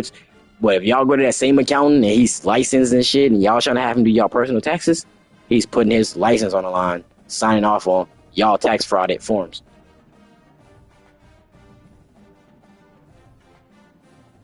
But no, that nigga Darian, that is the worst analogy thinker through ever. Like he just had zero empathy, and he was even trying to say, well shit, if they need to pay it out, they just wait. And I'm saying, like, nigga, you only saying that because you not putting that much money in. Like, you sitting there, you got daddy's money, you got mama's money. You know, your dad's buying your businesses for you.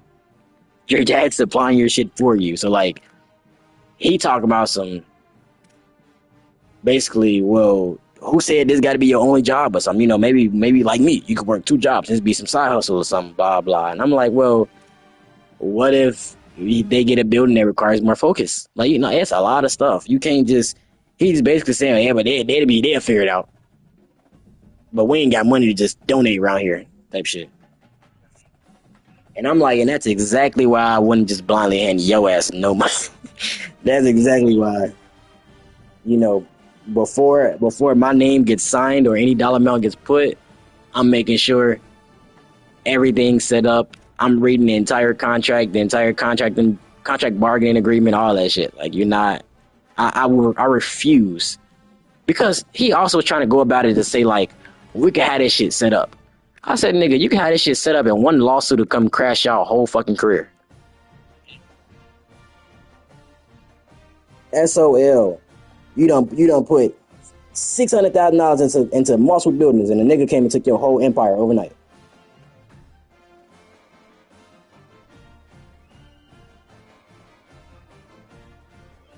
And he kept trying to basically say too, like, bro, I don't know, I just don't think it's gonna be that deep a lot of the times.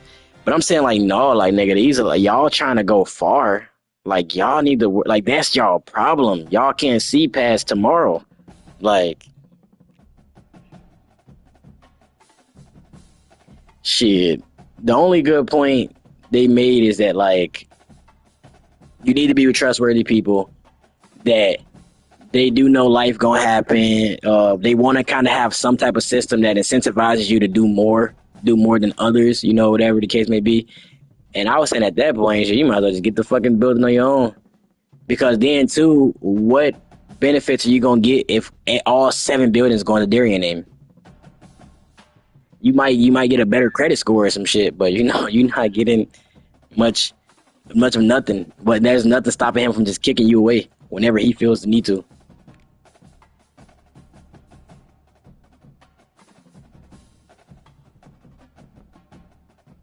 But Darian didn't really make many solid points. Pre was a lot on my side for like 80% of the time. Like, Pre was more saying Quan making some valid points, especially with the payout stuff. Like, the payout stuff, Pre got it instantly. He was trying to work with, you know, trying to help fella with Darian with them. But Lucas was just grasping at solutions. Lucas is like, okay, what about this? What about this? Or let's see how this could work. Darian was more just stuck in one spot, just like, how? Why? Why, bro? Why can't y'all just send me collectively $15,000 every month, and I collect their rent too, and we just put it all in one place and nobody touches it? I said, Darian, that's a terrible fucking idea. Who the fuck is finna do that for five? Who finna donate? Who has it to donate for 5 years?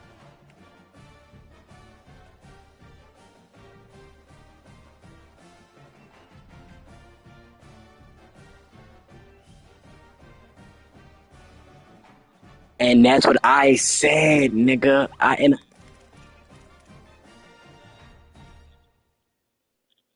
And that's what I said, Dario. I swear to you, I said, y'all know we don't have to invest in buildings at all. We could group invest into fucking index funds and blah blah blah. And Lucas was saying we could do how we do it on DraftKings, the FanDuel. Everybody's send in their plays and send in their monthlies and shit like that, and we sell and trade through each other, research and blah blah. And I'm like, I said that wouldn't be a bad idea. I told them I want 3 routes if I do that. I want one route that's S&P 500. I want one route or S&P 500 like. I don't have to copy them exactly, but I want big brands that I know this money not finna fall overnight. Then I want one that is more volatile, that may be consistent, a little bit more of, you know, coins and shit like that, that may change, that may be volatile to change. And then the third one I said is I want a personal preference. A personal one that like, I told them niggas this story too. One of my accounting teachers, it was like my junior year. He basically said he was having kids. That nigga wanted a son so bad, but he kept getting spit out like girl after girl after girl after girl. But one thing he did was that every single time it was one of his daughters, either they got born or it was their birthday, he bought them a new stock in Disney. So by the time that they're all grown as hell, even though he fucking hate Disney with a passion, his daughters all got, some shit paid for. Like they all got their own, literally. One girl got 50 shares of Disney, another girl got 40, another, like whatever they set for life purely because he just had girls and he said, I'm gonna get a stock that they can at least know some about. And I like that type shit. Like I'm literally, that's what I was saying. Like I want that same thing to happen. Like I tell Anavia, you don't need to really know all about the stocks, but I'll build a fucking portfolio. You got that shit into Fenty and Victoria's Secret and Bath and Body Works and literally girl shit. And then you still throw GTA in there, and then throw other shit that you know about. Maybe throw Sony in there, do whatever. Hey, I didn't know that. I didn't know Sony had a Sony and Google. Do you know Google real name is Alphabet Incorporation? I didn't know that, nigga. I went to go look up Google stock, and that shit said ABC. I'm like, what? It said Google, but the real name for it was ABC. And I'm like, who the hell is ABC? And yeah, they shit is Alphabet Incorporated. Uh,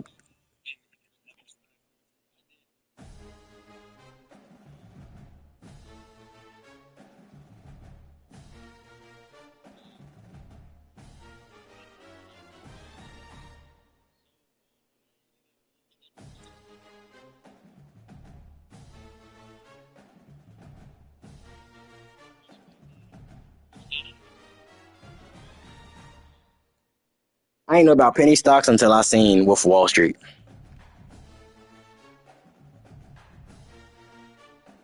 Yeah, I don't know either. Like I said, I didn't even know that was a real thing until Wolf of Wall Street showed me, and then I saw exactly what he was doing, and I'm like, damn, that nigga is smart type shit. And then he was influencing the stock market on his own. Like just one penny stock gets 5,000 shares for that day. No matter what, they finna go up. Like now that is some crazy shit.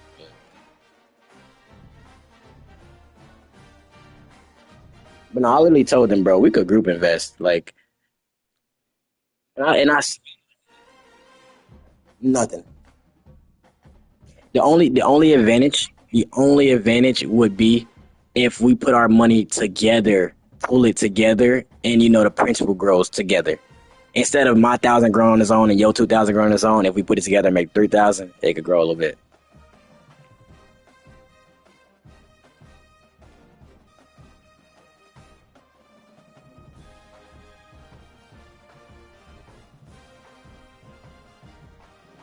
And then I told them too that like, nigga, hindsight. I understand that y'all might have some like good buildings and good stuff like this, and some buildings you could buy with people already in it. That's a fact. But I told them niggas too, it's still gonna be work, you know, getting tenants in that motherfucker. Darian has a tenant problem right now in like his building. Like it's not gonna be easy to just. And he even admitted that. He admitted that, like, yeah, like landlording is a lot easier said than done. And I kept trying to tell the nigga, you the only nigga, you the main one that knows it's not easier said than done. But you stay trying to tell us and convince us it's easy.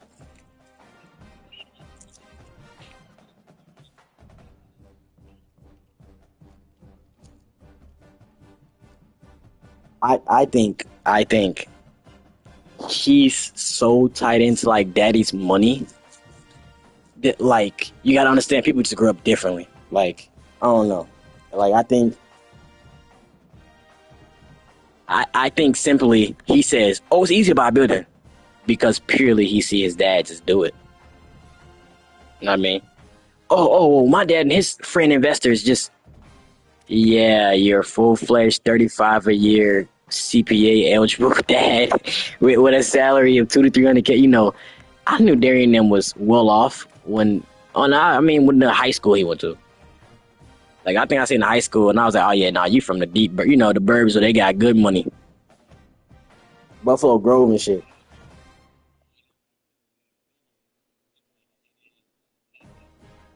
Literally. And I said that I knew beforehand that influenced the way you thought. Like nigga, my mama told me for college, I swear to God, I will never forget this because it also helped translate my life. She told me, you got a full ride, basically.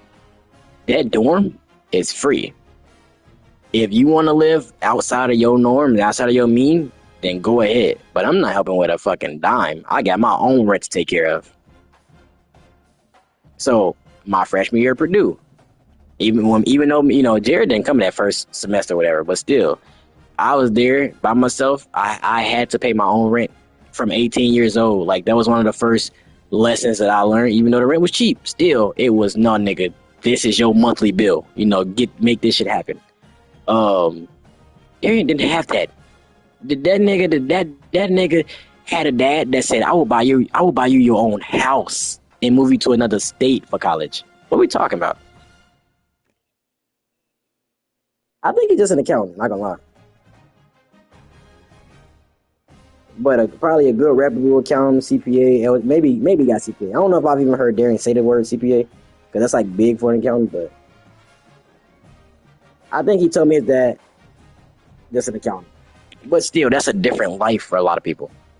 Like nigga, your dad bought you another house in another state.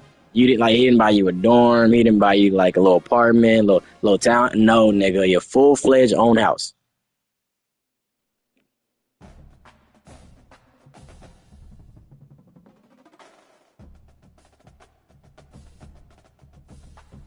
And that's why I was kind of trying to say too that like I think he wasn't looking really that deep into like nigga, what happens if life happens to somebody else? You know, like that same Lucas hypothetical.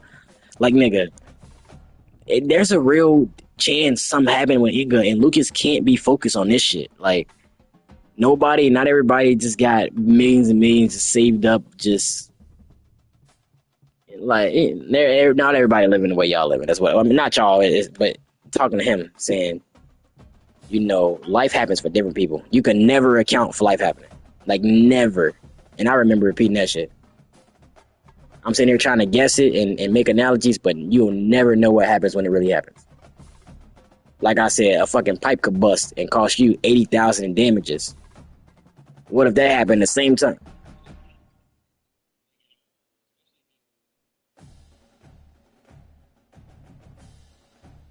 Like they was blowing me he was blowing me with the why. But why? But how though? Like, how is this still a bad idea? All he was hearing was, Darian, that shit fucking stupid. And I wasn't saying that. I literally just kept telling them, y'all got some thinking to do. Like, I ain't gonna lie. If it was now hear me out. I also told them niggas that like they need goals to match up with everybody. Everybody needs to be on the same goal, on the same wavelength. Because, but I also told them niggas kind of like right now, I'm not on the same wavelength as y'all. I have a family, you know, like I'm literally currently looking to buy my own house, buy my own this, buy my own that. You know, you never know what would happen with family. So like, y'all got free income to do what y'all need to do, however y'all see fit, type shit. I don't think I'm gonna be a broke nigga. I don't see myself losing money, but like, I'm just telling them that like I would want to do this, but like unless y'all come in more than correct, I'm not stepping outside of my plans for my future to focus on y'all future and y'all not like if I had some niggas literally if I had some niggas who was like literally as locked in and focused to the same goal as me, then I would. But I'm just like I just don't feel like I literally said if I'm on this shit, I want my name to be high on the list. I don't want to be down on the totem pole and y'all just running wild. I told them niggas and I said I honestly would respect if y'all feel the same way, but I won't say so. Like if I'm in this, I'm y'all niggas not running. Like, not gonna like, not gonna lie, I won't say so, and I'm not calling y'all niggas not calling the shots because like y'all move to boneheaded is the perfect word, bro. Like there's not enough thought there. Like I need it to be meticulous. I need it to be thoughtful. Like it's just all right. I thought of the perfect plan. It's gone. It's like no, nigga. We need A, B, C, D. Like I think it's a great plan. Just wrong nigga spearheading it.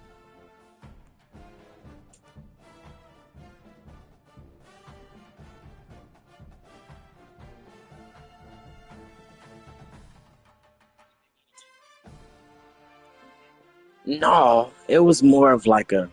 It was more of like a damn. Like kind of we need to get this ball going now, but like imagine if we get it done now rather than later. What we could be in 2-3 years, what we could be in 5 years.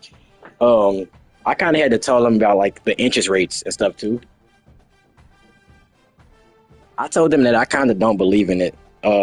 Now you could call me stupid all you want. I said this. I'm a real firm believer in opportunity cost, and me and Darian had to help Lucas understand it. Like purchase price and interest rates aren't always linear with each other. Sometimes they're inverse. Like if one go up, one go down, whatever the case may be. And I literally said, with that being said, if you wait, I'm gonna wait 2 years for the interest rates to go down. If you wait 2 years for it to go down 2%, that 2 years you wasted, you know, that the property value went up another 20 grand, you know, the value of the dollar itself, like inflation, like all that stuff is still accounted for. So you might think, oh, I saved $1,000 by waiting 2 years. No, you didn't, nigga. you screwed yourself with 2 years of income. You screwed yourself, and then you know that same way you did the price of that dollar and the future value and all of the other math is now worth way more than you could have just took that 8% rate a long time ago. Then I told them niggas this too. Darian agreed. Darian agreed. Darian agreed that the faster we pay off that principal, the more we don't have to worry about that interest rate, which I agree with him and said that's right. But I also said, but now hear me out. How the fuck do we race to pay off the principal, but we still have to live our own fucking lives? What are we talking about? And he was saying like, okay, we can use most of the tenant income to, and that was his plan.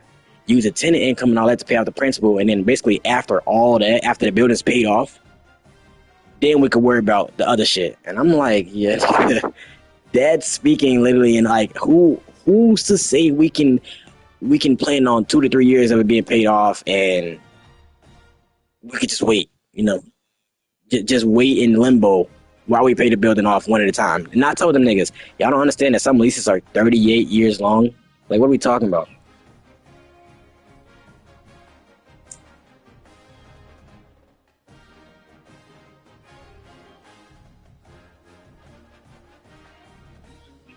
I told them that, and I mean, it sounds selfish. I told them that I wouldn't put my money down as the original owner, but I definitely put my money and name down afterwards. But because it's purely because I want my own house. I'm not finna go to the fucking bank in 3 years and 4 years and we ready to buy a house, and the bank telling me, nigga, you still got this. multi-unit shit that your debt to income ratio is terrible. You know what I'm saying? Like, I'm not doing that shit. I wouldn't do that shit unless it was a reputable, like, you know what I'm saying? Like, if I understand your mental is a lot different than their mental. I think they go wrong with aiming for 10 niggas. I kept trying to tell them 10 niggas is going, nigga. Do you know how hard it is to get 5 niggas for rec? And Lucas cut me off. Lucas said Lucas said, do you know how hard it is to get 4 people for squats? Like, like, and I said the same thing. Like, but still, like, if we got 4 people, 5 people with good working incomes, that's another thing I said. I said y'all trying to, like you said, Rio, they're still in debt. Not like, if I got 3 4 years from now, I got a job, you got a job, Lucas got a job, where we all have enough money to literally throw, like, to put into that side investment, then that's fine. But like I literally was saying, y'all trying to make up a primary investment with no real primary income. Not trying to overly parade on Darian shit, but I don't think he worked with Lucas no more.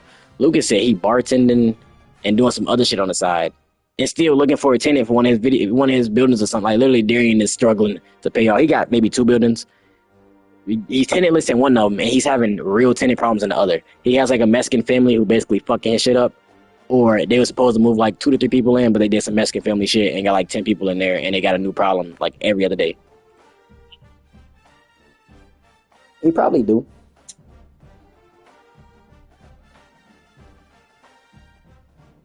I think I think his dad is the bailout. I think at this point he's giving Darian the reins to like run it on the day to day. But like when Darian gets to the point where his hands are thrown up and he said, just send the money so that we could pay for the pipes to bust or some shit. Then his dad just like, all right, here.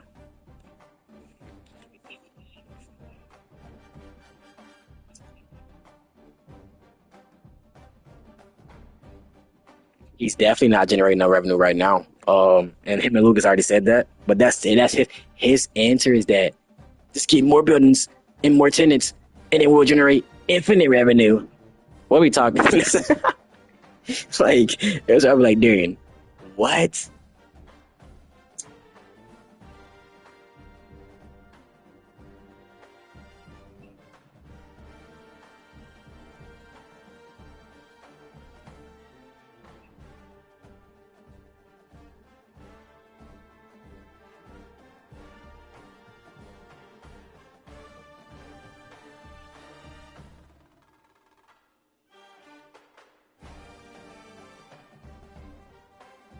I'm glad that, and that's the thing. I'm glad you used that word because they didn't have not only financial literacy, but like criminal literacy too. Tax literacy, like all the leaser and leasing leniency, like all that. Like that's down there a big part of accounting. No bullshit. So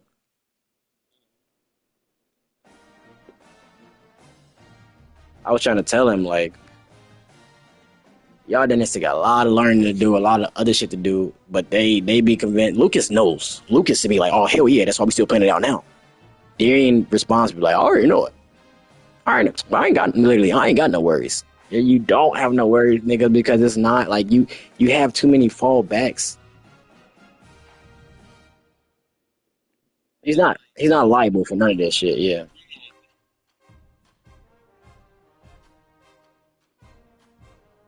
and it's like that's not the same for me, bro. I can't send you. I'm not saying he said this. He never told me send me 1,000 every month. He never said that. He only said we only discussed the down payment, and we'll discuss everything else after that. But he said for the down one of the house they were looking for, the down payment would be like 18 grand divided by 10, 1,800 a piece. And I said that's fine. I could 1,800 is definitely affordable. That's and it's just one rent price or whatever the case may be. But I was saying too, like that shit added up over years. I can't sit back and think and literally sit back and be like, damn, I done blew 25,000 all into this shit. Like I got a kid, like y'all could sit there and gamble or have the incentive to gamble. Like that's what Lucas is saying. This shit ain't nothing but just gambling, but differently. And I'm like, yeah, but like y'all don't know me. I gamble when I can. weeks, in some weeks where nigga, I'm not putting a dollar on FanDuel or DraftKings because every single dollar has to go to my family. I'm not even putting. I don't even putting. Appreciate.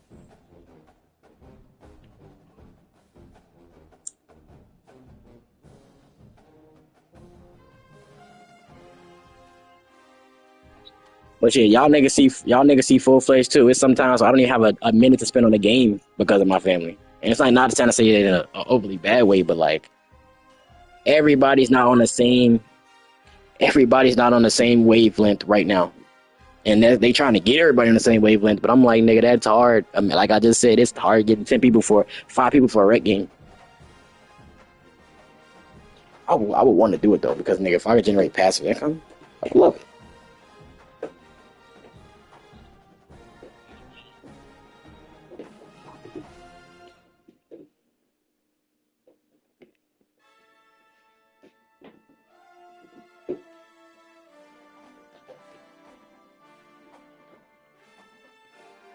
The only thing they say is like good Rio is that like we could turn dreams into reality. You know, we could turn hypotheticals into real type shit, which is a real thing. I agree with that.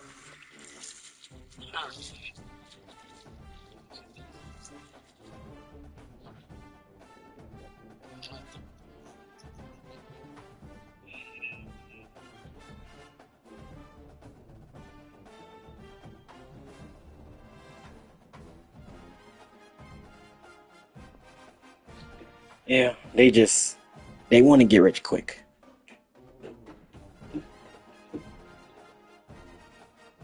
Nothing. Like, or they hear all these. Now I'm not gonna lie. I had a coworker at Legacy.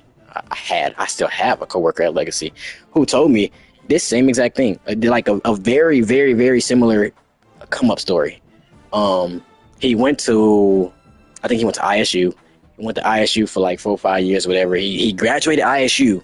Like a month of him being at home, he be trying to talk about it like it's a little bit harder than said, but like I kind of be feeling it, or he like hear the way he talk. He grew up rich as hell, but like he was saying, kind of basically as soon as he graduated school, him and his boy bought a building in like Mokina. They've had it ever since, and they used that route. Well, they only got like 3, 4 tenants in there, but still they charge like 12, 1,300 a month for each tenant, and they check the bag off it. They got it on the market when the insurance rate was only like 2%.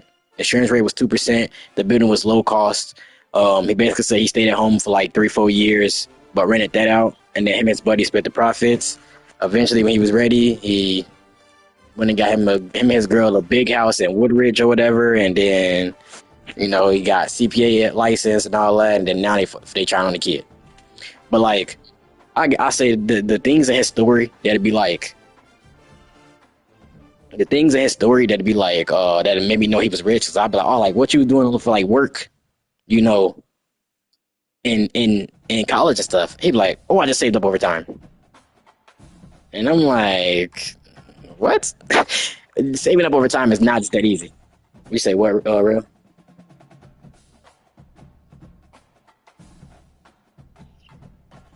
Yeah. Then not only that, Rio, he asked me basically what like kind of was stopping me from getting my own house or whatever, because I was just looking for apartments, and he was basically trying to tell me like, rent is stupid. I should just own now. And was asking me like how much debt am I in? And at first I was like only I'm in like 8K, 9K, but I was like, but that's mainly student loans. I only got like 8K left. This nigga tried to like clown me for having like 8K in student loans, and basically saying too like a nigga like you basically make enough. Why ain't that paid off yet? Type shit. And I'm be like, for one, nigga, do you know other people out here with 200K in student debts? Like 100 to 150K in student debts, like all type of stuff. Like,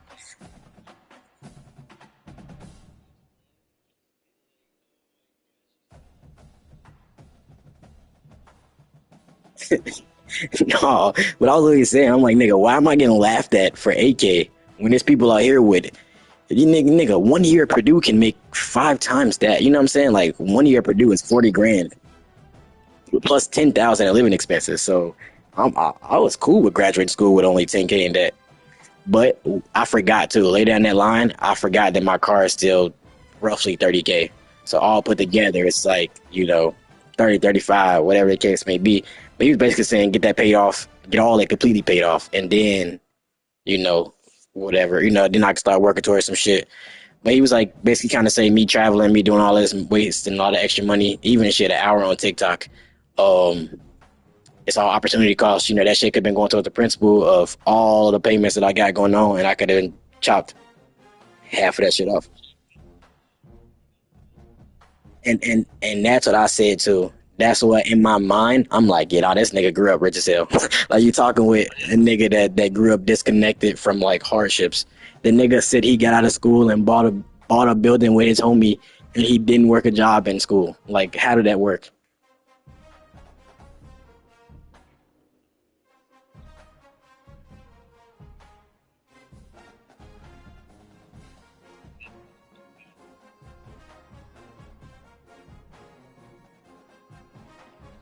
No,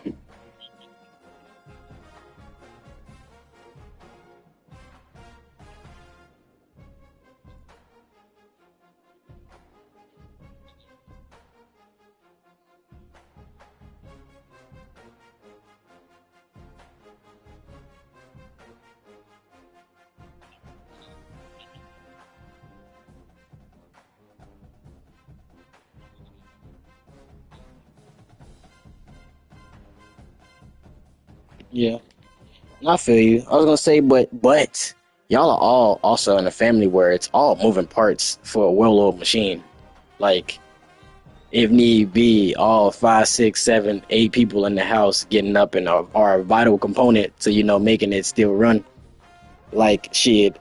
I mean, I know obviously you and Zoden take days off of work and shit, but like, I'm pretty sure your dad can't run his business.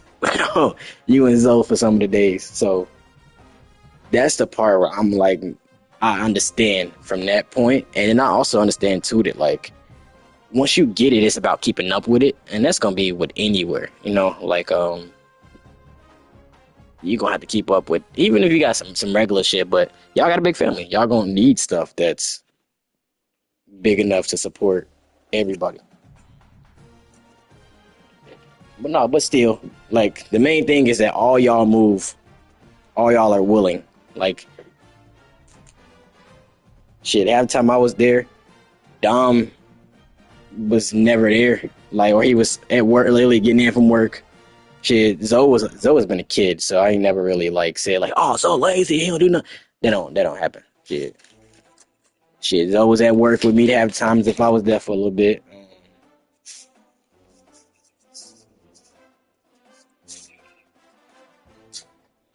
Bro.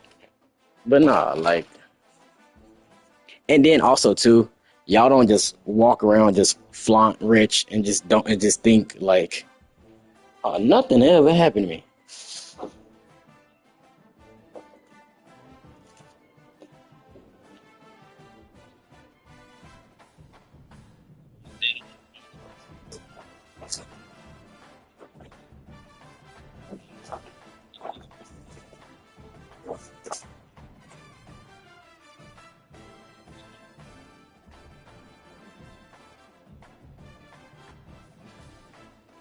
He runs the house as he runs the business. He's a good, thoughtful person in that case.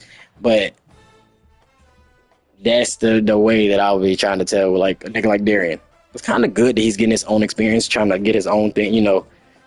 But he's running his first houses the same exact way he would run a business, and we're seeing full fledged that shit is not panning out. It's what he needed to be.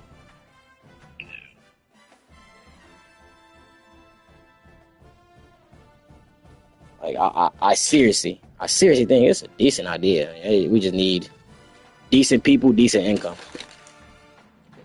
and I told them that too.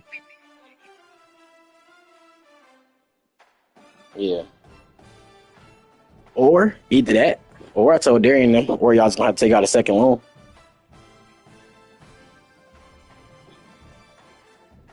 No, oh shit, it's a be a team effort, nigga. Could be a team effort.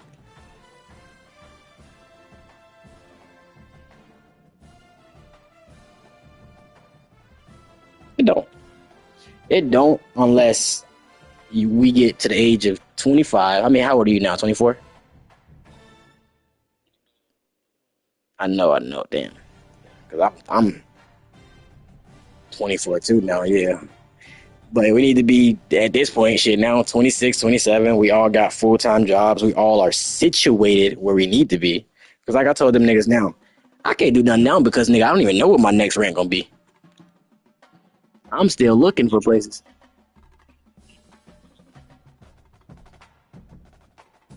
Yeah, definitely a lot closer if I could.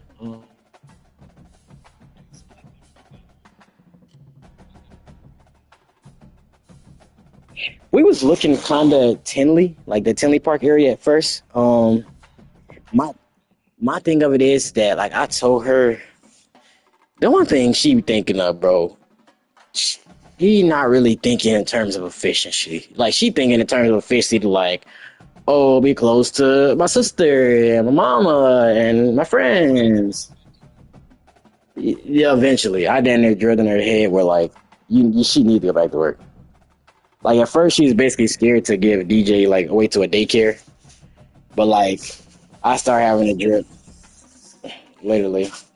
And then not only that, she used to be the main person saying she tired of being in the house, and you know, basically, try to think out there. She at first wanted to go back to work, and then it's like, nigga, it was so crazy. At first, she was trying to say that type of stuff when DJ was like 3 months old. I promise you, like 2 months, 3 months, like.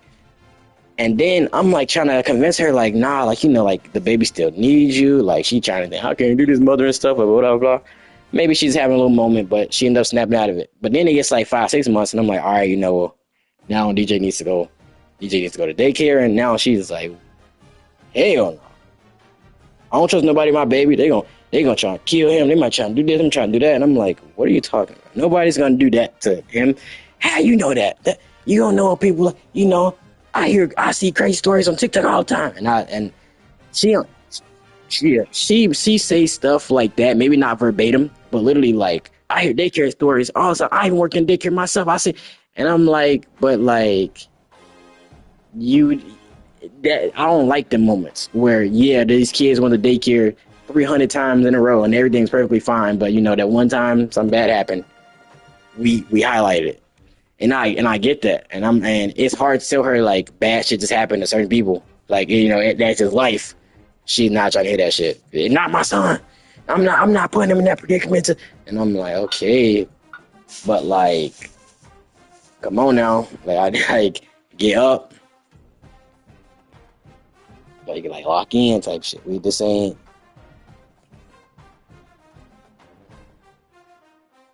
Bro, I got like a little. Go ahead.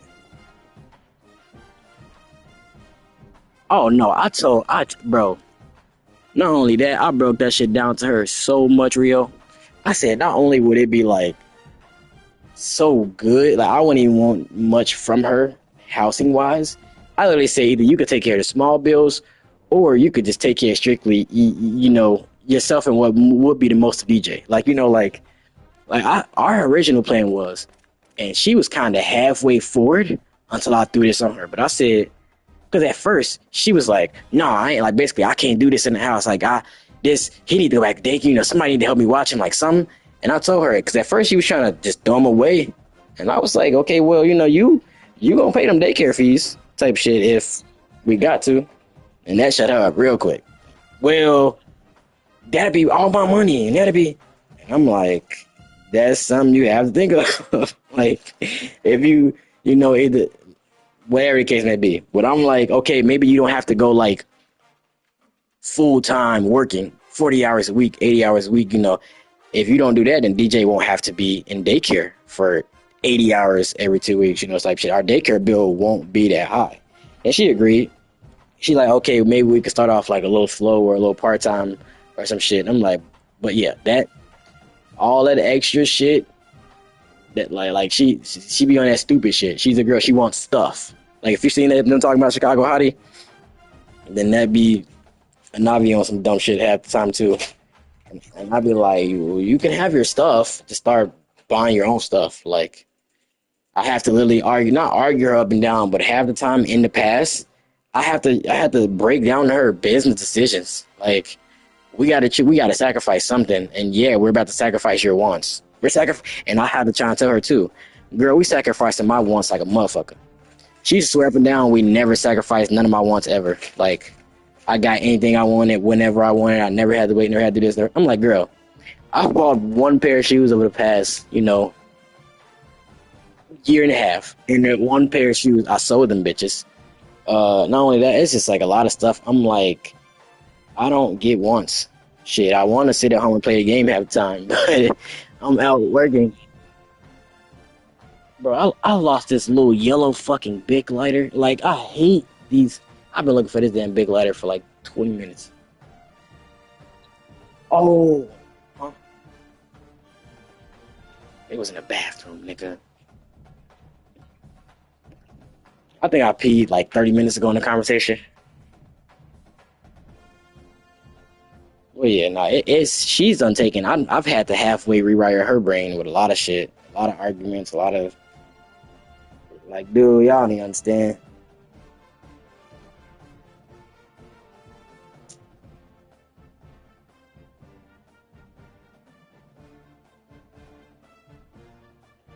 That shit in a way too. She never had no hardcore like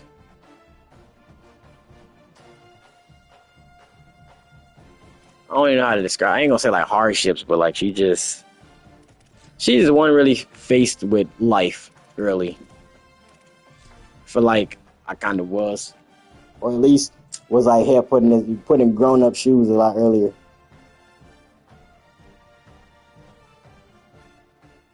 And then like I don't know, bro. She be trying to compare certain stuff, but like it used to be different. So she used to say like now it's kind of like when we was in Lafayette. It was one point in time in Lafayette, bro. Right? It was happening for a long time too. We were together, and I was paying all the bills. I was buying us outside food like every day. Was buying. I was also serving, selling weed and stuff, but still, I had to go to Chicago and re up on the weed every weekend or two. Like, um, all that. Basically, all the expenses are on me, 100% on me. And she was getting Amazons every day, new shoes, new clothes, like literally knew whatever she wanted. And it was happening for like a month or two or three, and I felt like she was watching me struggle. And I'm like, I ain't ask you for like rent or nothing, but like you could think about it, motherfucker. Like you could like at least buy me something. Like one of them days, I would want to open one of them Amazon boxes or bring an Amazon box and it got my name on it.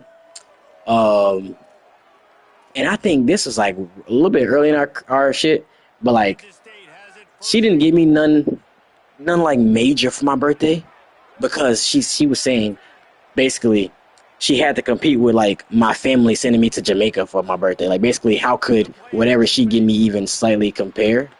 Uh, yeah, that it wasn't. Had to drill in her head too. Not only that, so she ended up after that maybe like a few days later giving me some small stuff.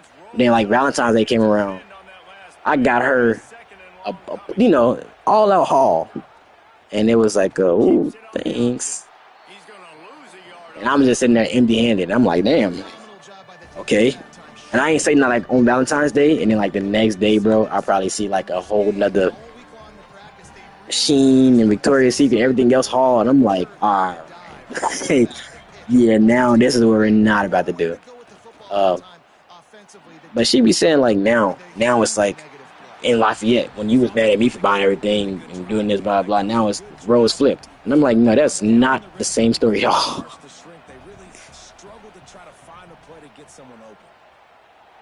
Literally, I'm like, we don't have a kid. I mean, like, we didn't have a kid then, and then I said back then you were buying whatever you wanted for yourself.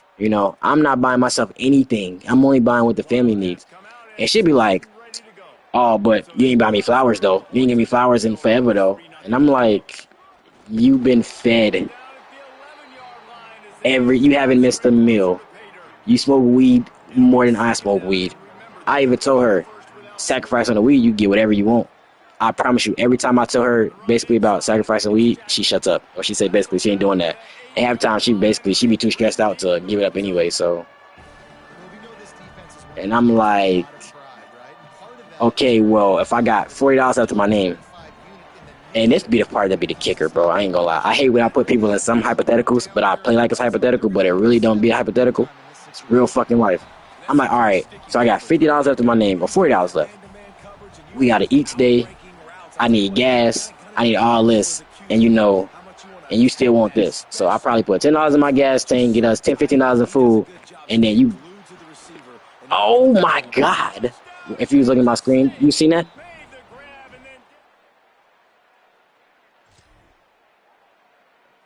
But no, I basically said, okay, I said, now that we down to $10, $15 left, do you want that $10, $15 to go to weed? Or is a fucking bouquet of flowers that you're gonna lay on the table? And she was like, well, obviously right there the weed or whatever. Damn. No huddle, no huddle. Damn. But she right there like, obviously like the weed. And I'm like, fucking exactly, because that's the same hypothetical. That's not a hypothetical, it's reality. Like, you keep yelling at me about some fucking, I ain't bring no flowers home, I ain't do this, I ain't do that. Nigga, I did bring flowers. It just came in ground up flowers and nugs instead. I'm so dead ass. I tried to tell her that weed is still flowers so many times. And then she be, niggas think weed and food is everything a girl need. I'm like, no, it's not. But like, half the time if you sitting here talking about, can I buy you this Hello Kitty fucking traveling suitcase? And we're not traveling nowhere for 9 months, I'm going to say no. Like, what the fuck? We have a Comcast bill due tomorrow. Like, I got $100 left, and the Comcast bill is $80. Like, I literally had to start drilling in this motherfucker's head the differences between like what's needed and important, yeah, and what's not. And we then they have arguments every time about, well, shit, since you want to be just stingy with the money, then I won't get my own money. And I'm like, please, fuck, like, but that is not a threat. Like, what are we talking about? I've been begging you to get up.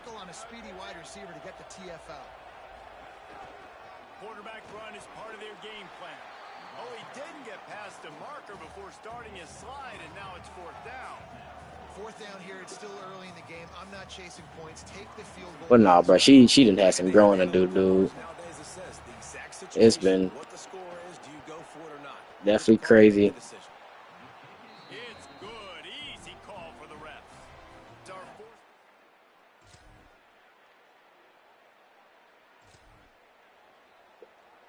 Bro, these type of games where my offense pisses me off.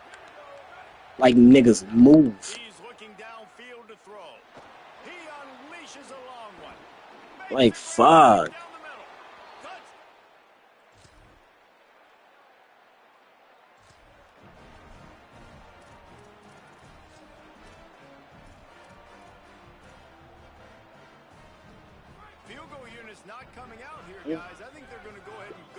But you reminded me.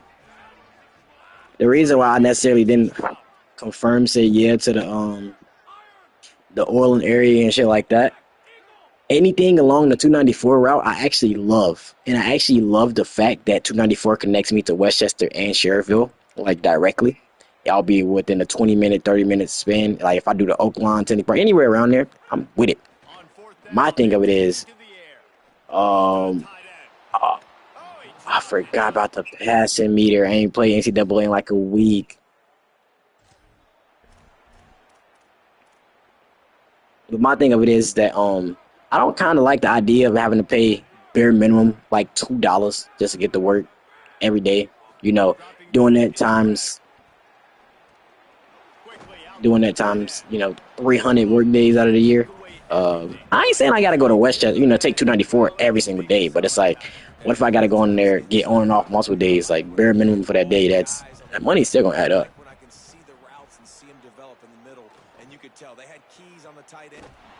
A year. Out. From at least Tinley Park. From Tinley Park to here in Maryville, I was getting there because I had a client there like 35, 40 minutes. If they're not going to give up any points here before the end of the half. Lofts one high and deep.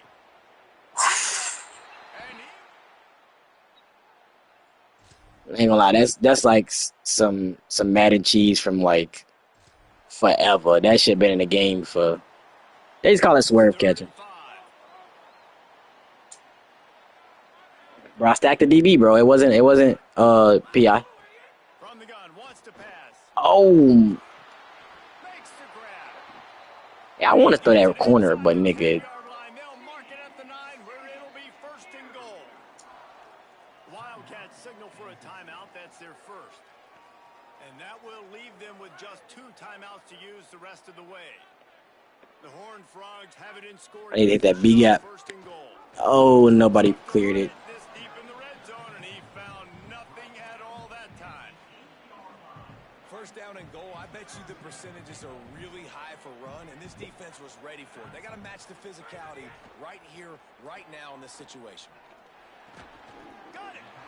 Nice job by the defense, forcing the third and goal. You can't allow any run after catch in these situations. I ain't gonna lie, bro. Play tight and play physical. The way that some of these defenses act on the goal line too be crazy now. Stop here. They will take a giant step toward winning this game. Turning to the running game here on third and goal. They got 2. Kansas State back at it. They went for 2 and got it. I love that. But the defense adjustments are so weird this year. They're all so different. Nowhere to go on that one. It'll bring up second and 10. I think they dropped the ball on defensive adjustment. No. Sorry, I said that wrong. They did a great job on it. I think they only dropped the ball moving all adjustments around too fast. Like you have to learn you have to learn an entirely new different setup. Yeah, I didn't know that either, Seb. Nice job, everybody playing downhill and making a tackle close to the line of scrimmage. Keeping it on the ground inside. It's Jackson. Got some room headed to the goal line. I didn't even see it. He almost punched it in for 6. They'll get him down at the 1-yard line.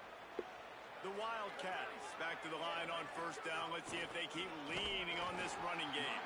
He's going to lose a yard on that one. Nah, it be killing me when they be black, but with like blonde hair, blue eyes. Just Everybody selling out to yeah, run. Nice job being aggressive. bro. Dylan Edwards got in there. Fuck. First game of the season, we come crashing down. Down by multiple possessions. You can't come up empty on this drive. They'll go for it on fourth down. Pressure coming. Makes a catch. Converts on fourth down.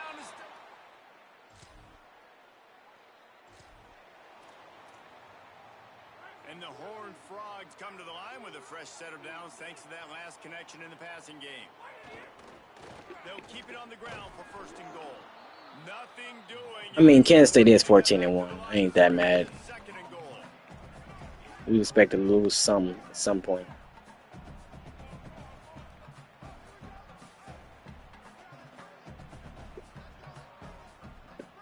Looking to throw, it's Craig. Takes the easy throw in the flat. Hey, did y'all see how the game tried to set me up though? Do a fucking. That was the worst blocks ever,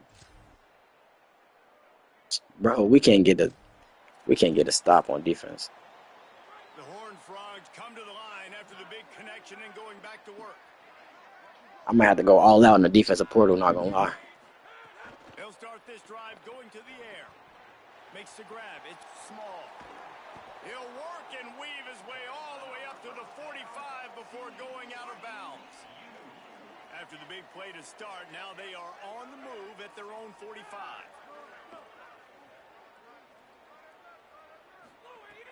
Coming out on first down with the play fake. Had to throw it before. What, Rio? Back to your idea about the group investing. Nobody to throw it to. I asked Lucas this question like, I mean, you just mentioned it. Why basically y'all couldn't just throw it in a fund or whatever? I told Lucas weeks ago, and I also told him this the other day. Every month, for the whole month, I ain't saying you got to do it like guaranteed, but ballpark. How much money you think you bring in 1 month? Give this offense some credit because they've got a lot of fun. There is no quit in them, and they're obviously. And I love that you say it right now. That's fine with right now. Success, but they're still taking shots, and their players are still out there competing. Finds his man. Yeah, and I think you've just seen how the quarterback has so much confidence in this guy catching the ball too, right? Receivers aren't open, tight ends aren't open. He knows he can find him running out of the backfield, or if he lines up at wide receiver, this dude can get open, and he can make positive things happen after he has the ball. So like 3-4 grand ballpark. Second down. Yeah. Do you have $25 to basically save guaranteed? Fires to the tight end. Defense is there to make the stop, but he's got the first down. All right. Even if it ain't the Roth stat still fine. I was gonna say, even without the Roth, like me and Lucas agreed, we damn near gamble that shit in a heartbeat. You know, we get a paycheck and throw that shit, donate that shit to FanDuel fast sale. So it should get in there. It should be easy. I had to lock in right there. He scared me. But no, it should be relatively easy to, all right, instead of us gambling away this 25, we could, you know, donate that not donate that motherfucker, put that motherfucker in our own group little trust or group little fund.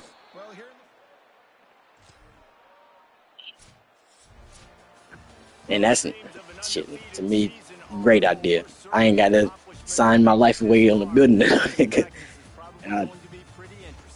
going to be very tough after suffering that loss, but you wonder, David, if this might They just focus on, bro, what happens if you get 3 buildings that got a combined of 40 tenants, all paying $2,000 a month? Can they turn this into a positive and get back on the horse? And we've seen Bro, we can literally as a group bring home 80,000 in revenue just off rent alone. they had so much energy and so many doubters and haters that propelled them to. And I'm like, dude, 80, you gotta get that first. I tell them niggas the same thing. You gotta it's gonna take a lot to get that.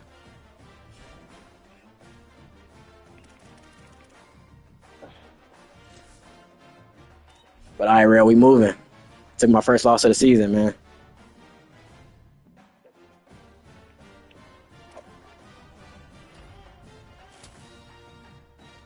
I got a verbal commit, real. Where you from, though? Where you from, though? I think that's like literally the only reason why I started recruiting that nigga too.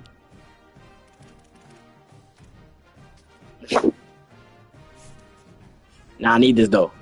We went to fucking 12. This a win or lose game right here, and a conference championship. Then there, win or lose.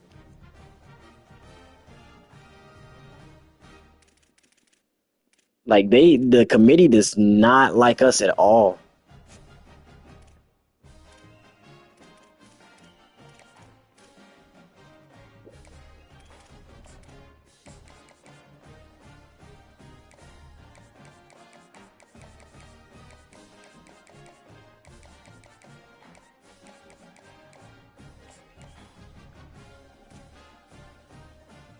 Shit, he from Tennessee.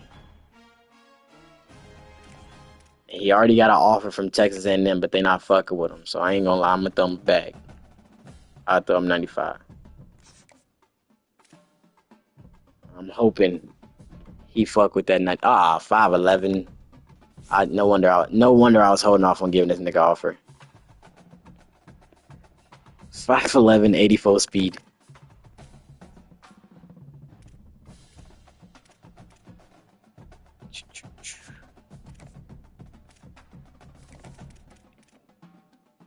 Need to hard sell some of these niggas. You see the thing at the bottom too, where it got your checks and shit for you. Like I'll show you when I hard sell. I fuck with it heavy.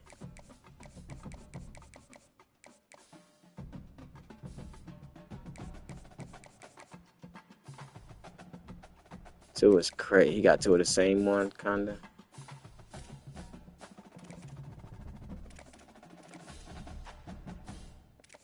I'll throw you the O.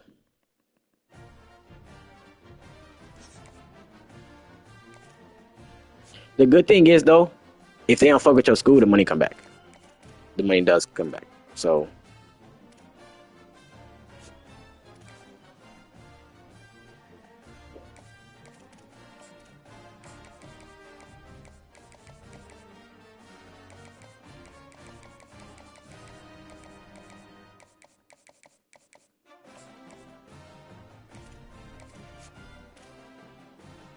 damn, California.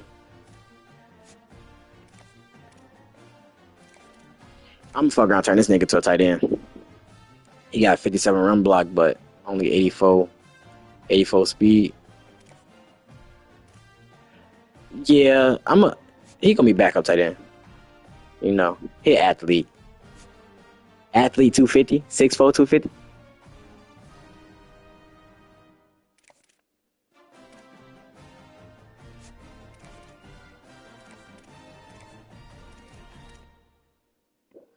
And I mean, shit, y'all lucky. Well, you see this though? It's week, nigga. It's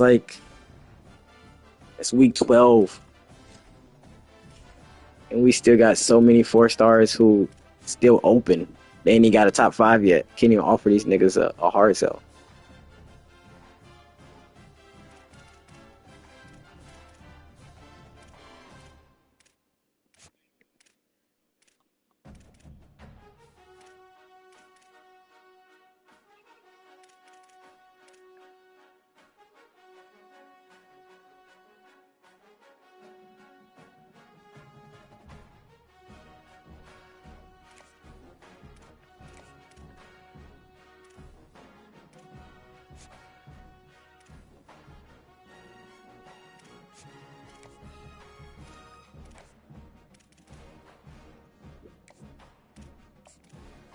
It's crazy.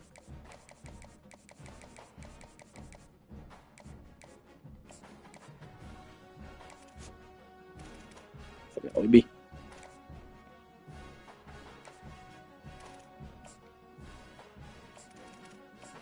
Maybe like an hour and a half.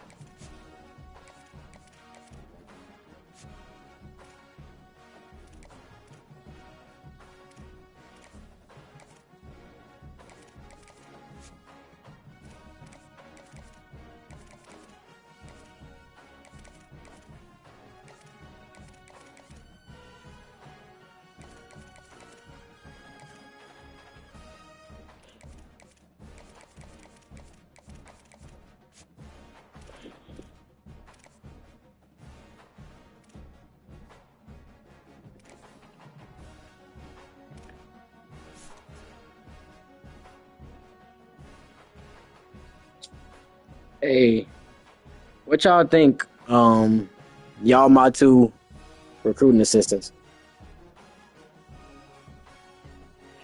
It's a 4-star on the screen right now. Y'all think I should, with the current state, I done lowballed him so far, and then I gave him a regular offer. He really fucked with the regular offer. He hated the lowball. I went from like 10th on his list to like 14th when I lowballed him. But he fucked with the medium offer, but he's a 4-star bust. And come look at the stats. I ain't got many stars already signed. Y'all think I should keep fighting for it or say fuck it?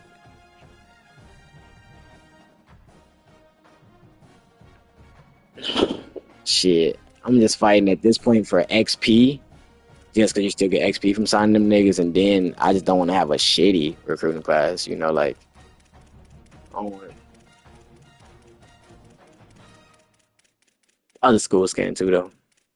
Like right now, I got the 63rd best recruiting class. I got 6 4-stars, and that's it.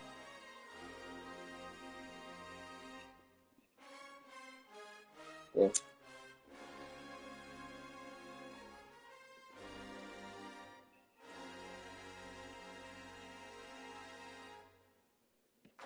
No. Glad you said so, nigga. I just, I don't know. I went by my phone.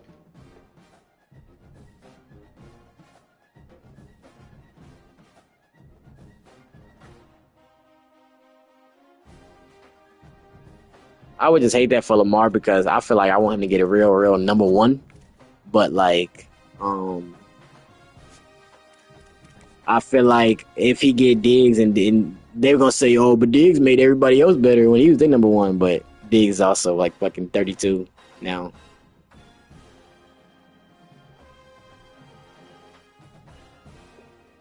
What do you think about this? I mean, this nigga got a later week 14 fucking thing, but I got a week. It's week 12 exactly. He's supposed to go on a visit for this game. Yeah, he's still verbally committed. He's still verbally. I'll keep it there for now. Cause I got a somewhat fighting chance.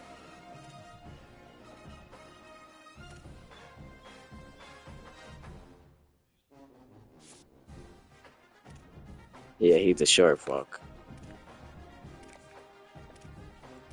Oh, okay, hold on. He wasn't top five, maybe. I think. I think I was trying to wait for him to be. All right, so this is what I could do. Um, let's push him to top five. Fuck it, thumb offer.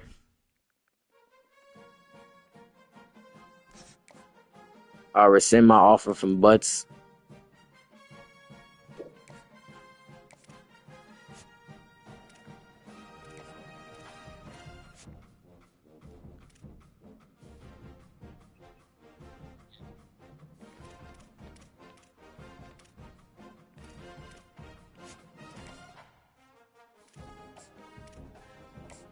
Oh, sweet. Oh, YouTube told me maybe to double soft sell if they let me, or hard sell one way. So, oh, you could double soft sell. Okay, merge. Was y'all doing this last year? Yeah. YouTube told me I'm gonna do that for the. I don't know why I just randomly thought of that shit. I could have been doing that all season, but double soft sell. All right. Any nigga that's top five. Like you see this though. I'm this nigga only offer. We just the playing style ain't there. I'm simulating, so they ain't getting the stats they need.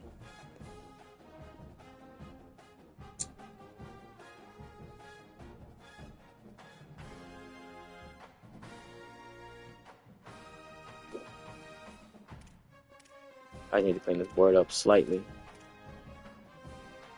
He's still open.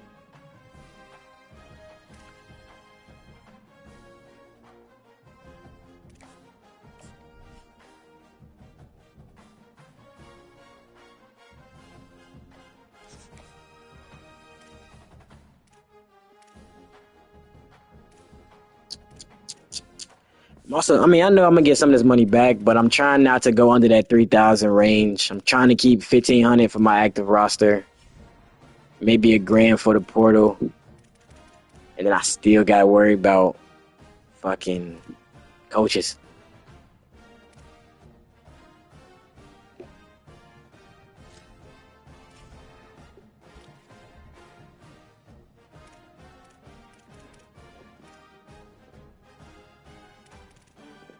$40 to send.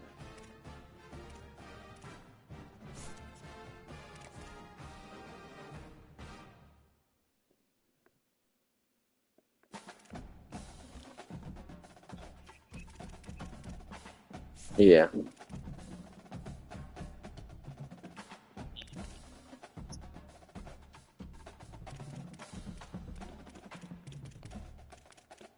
I mean, they probably, Marvel. They probably need niggas to be guaranteed alive for the next 10, 20 years.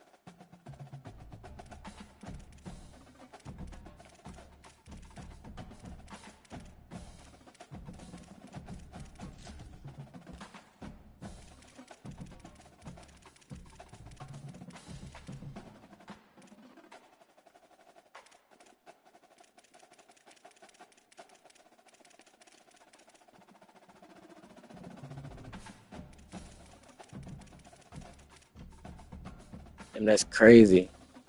Every single East-West playmaker. Every single East-West playmaker besides one. Or two, but it's deal breaker for me is playing time.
That's either some crazy insider trading or just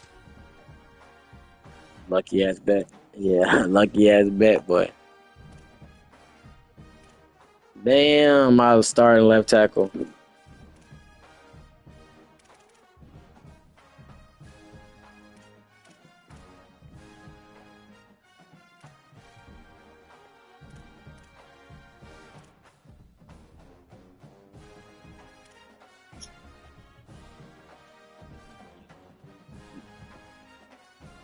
Merch, I went there too, Seb. I said I went there too. Yeah. What time you at?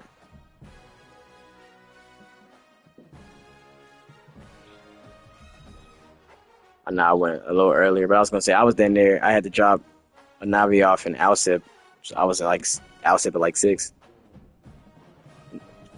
ish.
G. Carter Stadium in Fort Worth. As we wind our way toward the end of another college football season, one of the grand traditions is paying tribute and respect to those who have just poured their souls into the success of this program and honor the seniors on Senior Day. It's the Utah Utes and the TCU Horned Frogs. Reese Davis, Dave Pollack, Jesse Palmer with you. Holly Rose down on the sidelines. We check in with her now. G. Carter Stadium in Fort Worth might be small, but it is mighty. Seating 46,000 fans, the purple smoke, the engine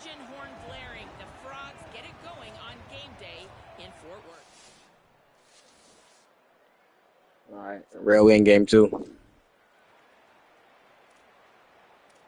No, I was just letting you know about the chess screen update. And the That's Utes have it then on there a win first and 10. to go home. No, it's just okay. It's okay. It's just me being dramatic about implications. They'll run the option. They get him on the ground, but not before he drives it to the 10-yard line. This offense is going to challenge the defense with their assignment football in the option game, and they're doing it here early in the first quarter. Great job by the quarterback, making all of his reads. Nobody accounting for the pitch guys, so you flip it out to him. And a nice game offensively here. This is something the defense now is going to have to contend with for the rest of the game, trying to stop this option attack. Boy, they'd love to pick up this conversion and go to work with a first and goal.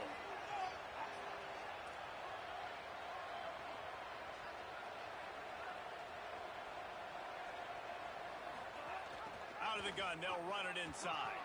Can't get him to the ground.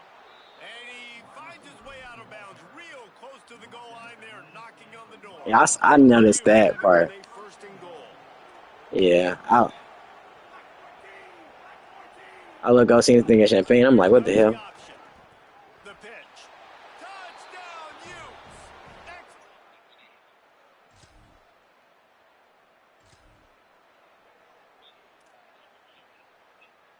What a golden opportunity for this offense, scooping up the ball, and now they've got it inside the 10. Here's Parker. They get him on the ground at the 3-yard line, but this defense is taking some punches. Now the offense tries to punch it in on second and goal. Wide receiver comes in motion. Looking for a path to the end zone to the right. Fighting his way for every inch, but he still needs a few more. He stops short of the goal line. They love to make this short field pay off with a touchdown instead of a field goal, but it's third and goal.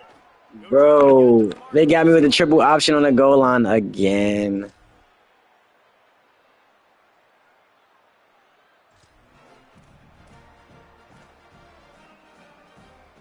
Coming to the line of scrimmage at the 30. It would be a long field goal, but they'd love to pick up a few here on third and long. Looking to pass. It's Craig. Unleashes one deep. In the end zone. Wow.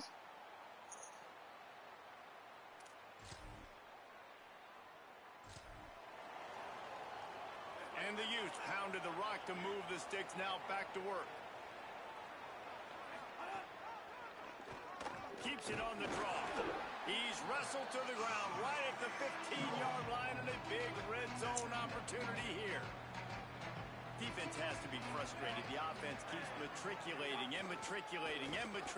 the ball down the field. Knocked down behind the line of scrimmage, he'll lose a yard. As a quarterback, you've got to know in this area of the field, it's tough to throw, right? The windows, they open and close so quickly when you get down to the red zone. What helps you is running the football, but that's tough today because you're going up against one of the top 25 defenses stopping the run.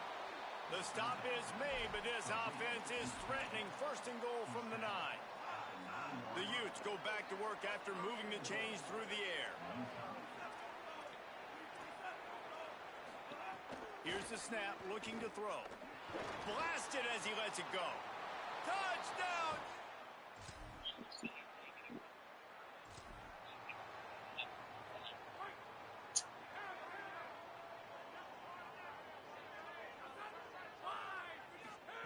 Trying to start the drive with a pass. CPU. It's complete to the right. And he gets it to the 45-yard line. And I'm simulating most of it, though. They ain't gonna cap.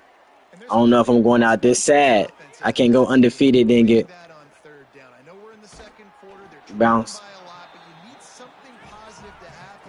Bounce like, yeah, bro. My defense just let up in the last 6 quarters. This is 64 points combined. And that's my CPU defense at that. Like, it ain't even me. It's just the CPU defense. They stopped playing defense. Looking to throw, it's Craig. Fires to the wideout. Makes the grab. Now with a great opportunity as they pick up the first down. They've got it at the 40. Last completion moved the sticks in. Let's see if they try it again. And listen, the defense knew coming into this one, they were going to target him early and often. He is a weapon, and there's no mystery where the quarterback's going to be looking on critical down and distances. Let's see how they're able to cover him throughout the rest of this game.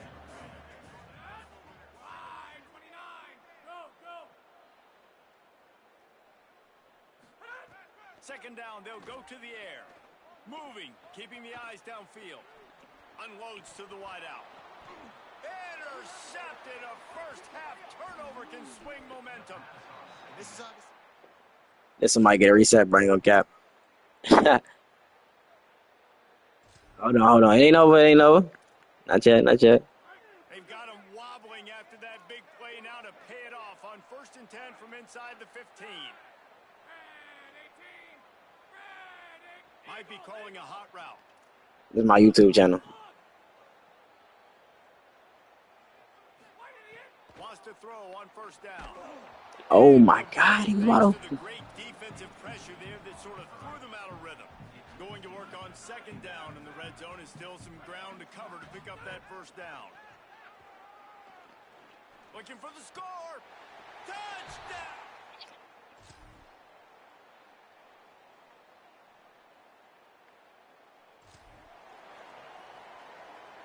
Down by multiple possessions, they can't come up empty on this drive in the 4th quarter. They'll go for it on 4th down.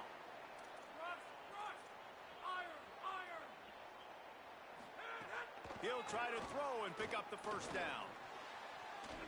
Can't find his man.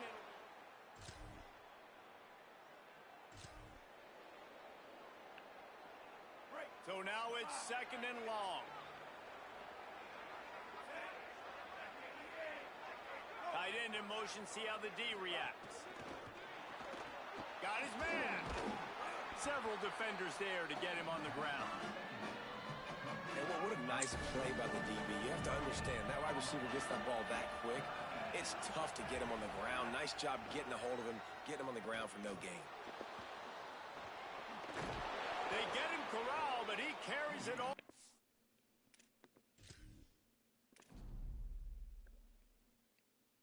Bro, I get one free retry. Huh?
G. Carter Stadium in Fort Worth. And while today is the final home game of the season for one team, it is more importantly a celebration. Senior Day. It's the Utah Utes and the TCU Horned Frogs. Alongside David Pollack and Jesse Palmer, I am Reese Davis. Holly Rose down on the sidelines. We say hello to Holly. Hey guys, checking in with Morgan Scally. He told me before the game this is going to be a huge challenge to get this upset on the road. Not only is this one of the best quality opponents they have faced so far, it is a quality crowd. You can hear from the noise. This crowd is ready to get after it. A very hostile environment. We will see how they handle it, and I will keep you posted.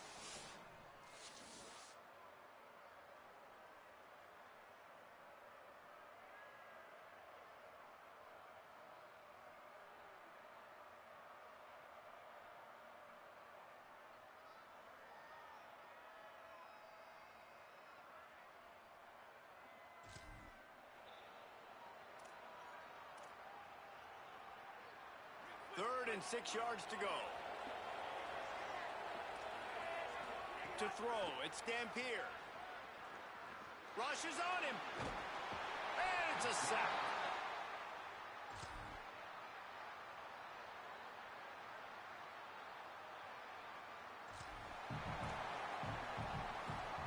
And the Utes will try to punch it in on 1st and goal. Defense in press coverage. They'll run with Parker. Looking for the end zone. And he surges it.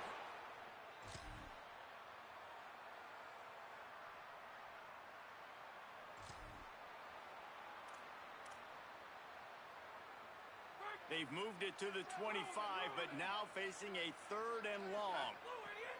From the gun, wants to pass. Shoots it to the left. And the incomplete pass.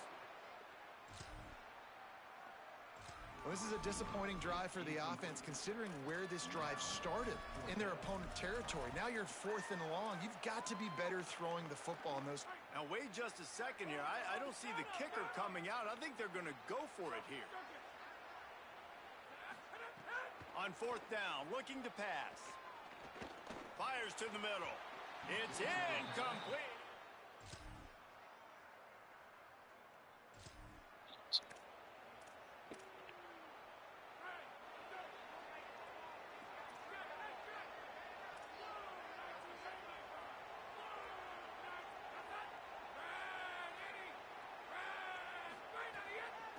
The run to the right. They didn't get a push at all on that one. It'll be no gain on the play. And this offense on 1st down, man, they go backwards. And they built a deficit, and they've been sluggish. And they just need something to get going, to get started, because they've kind of looked out of sorts and out of rhythm this whole game. They're able to get him stopped just shy of the 1st down mark. They'll hurry to the line here to try to get off that 3rd down play. They'll try to pick up the first through the air. He wants to go deep. It's picked off, and that's number 10. Got some room to run. The 30. He's at the 20. He'll be stopped, but picking up big yardage on the return. What a play there. This late in the half, here's the question. How aggressive will the play calling be? Dropping back, it's Dampier. Makes a grab. They will score. Touchdown, Utah.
Hey, Utah is putting belt to ass.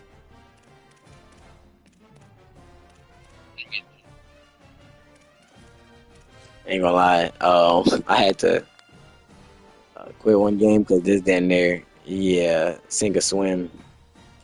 But I was gonna say I tried again, and the next game was even worse. It was like 30-0. And nigga, okay. The next game was a little bit more gay because the Super Sim, since we were already down like 21-0 or something, they just nigga simmed the whole fucking second half. Like, didn't even give me a chance. It just kept simming, and I'm like, literally, when the score was like 30-0, and it was like fourth down, or like fourth quarter, 5 minutes left, third down. They was like, keep the drive alive, nigga. Fuck no, you just took me out since the second quarter. Amon G. Carter Stadium in Fort Worth. As we wind our way toward the end of another college football season, one of the grand traditions is paying tribute and respect to those who have just poured their souls into the success of this program and honor the seniors on Senior Day. It's the Utah Utes and the TCU Horned Frogs.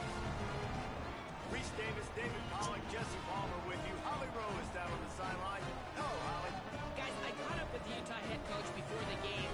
He is very concerned about this crowd. It is a tough place to play. And with this home crowd, he knows that this is going to be one of their biggest challenges so far of the season. Can they get an upset on the road with this crowd noise?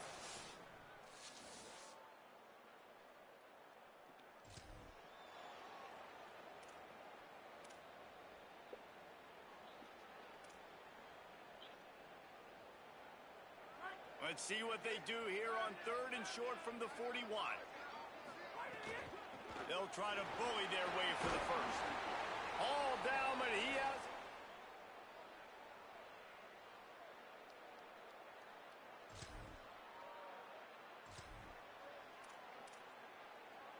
And the Horned Frogs come to the line with a fresh set of downs.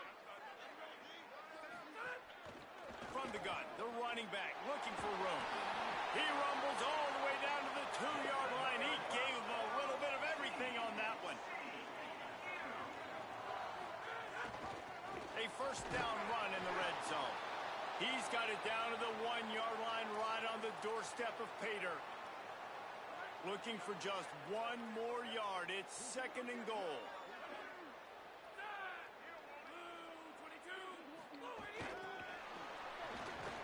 Trying to find the end zone, and he's not going to make it as his defense is making it tough. 2nd and goal, and the defense was not fooled. It looked like they knew exactly when that guy came in motion across the formation. They said he's getting the football. They played uphill, get the tackle for a loss. And he's in. Touchdown.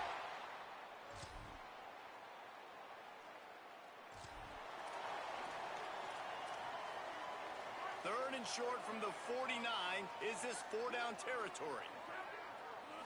To the air. It's Craig. Under fire. Can't make the grab. Down. Doesn't convert this time. Yeah, and on money down defensively, you got to find ways to affect the quarterback. Nice job by the defense, getting the pressure, getting to him, getting a hit on him, and forcing the incompletion, and now forcing the 4th down. On 4th down, he'll try to toss it. Throws to the wideout. Makes the grab, plenty for the...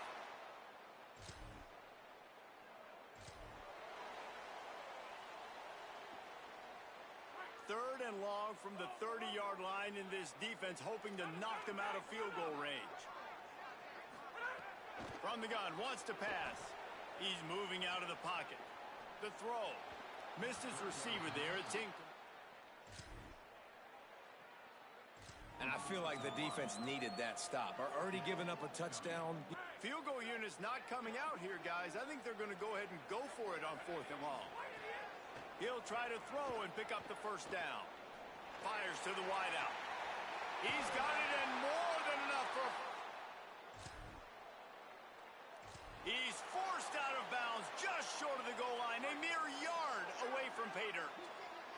The Horned Frogs trying to get a touchdown on 1st and goal. He is denied, and it'll be 2nd and goal. Timeout call by the Utes. That's their first. After using an early one, 2 left for them to spend. It's hard to run on a defense that comes off the ball like that and runs to the football like that. Good luck. No holes anywhere. They give him the rock again on 2nd and goal. And he's not going to make it this time either. Another stop, and it's 3rd and goal. Well, if at first you don't succeed, try again. Pollock, I'm running it again right here on the 1-yard line. And I think you still got 2 plays. 3rd down, be physical. All you got to do is fall forward, get that 1 yard. Fires into the end zone. touch.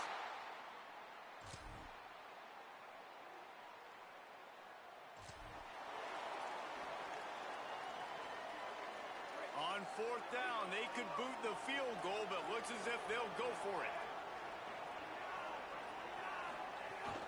Off the play fake. Fires to the right. Makes the grab. Got the conversion.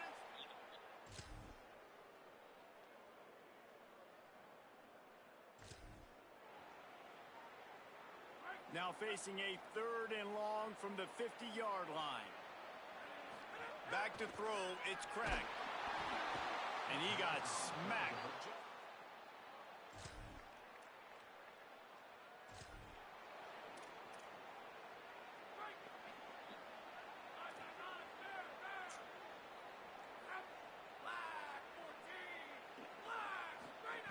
Looking to throw on first down. Gliding to the right, still trying to make a play. And it's incomplete. They were looking for the huge gain on first down.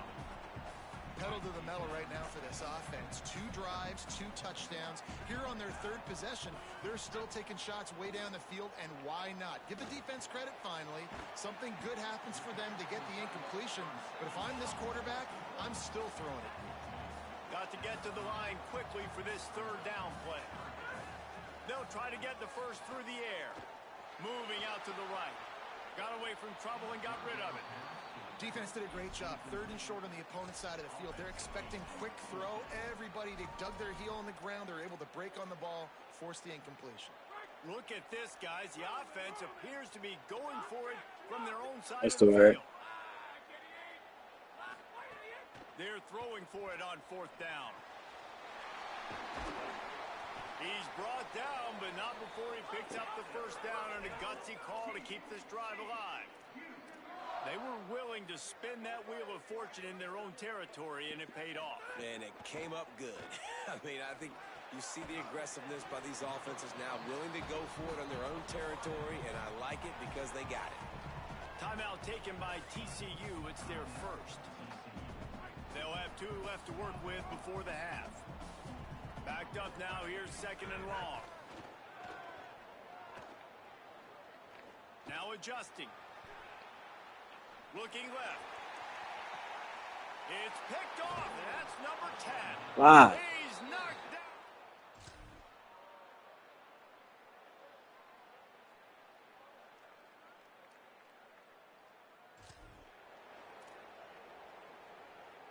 This offense in scoring position with a fresh set of downs. From the red zone, it's Parker. And he breaks the play.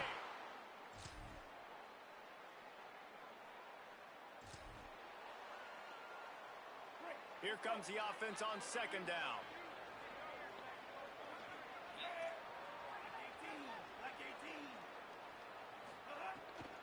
Here's a gift to Parker. Finding some room. Pulled down at the 11-yard line as they inch closer and closer to pay dirt. The Utes kept this drive moving on the ground, now back to work. Parker again. He's pulled down after a tough run, gets it to the 6. Going to work in the red zone, they can't pick up the first down without getting it into the end zone.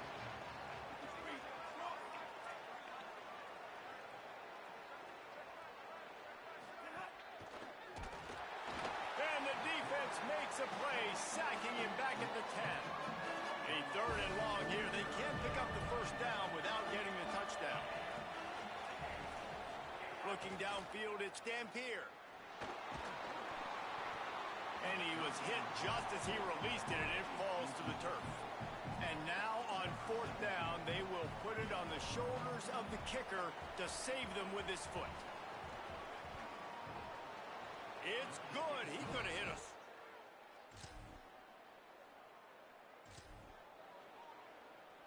Coach has no choice here. The offense has to stay on the field, down multiple possessions this late. 4th down attempt coming. He's got enough, and they roll the dice.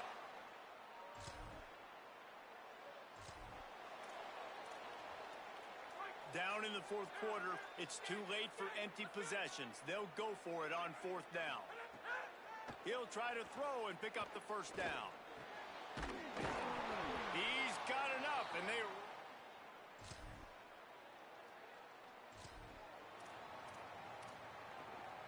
Third and short, coming from the 34. You wonder if this is 4-down territory. From the gun, wants to pass. Right on the money. Oh, a lot of space. And he'll run it into the end zone.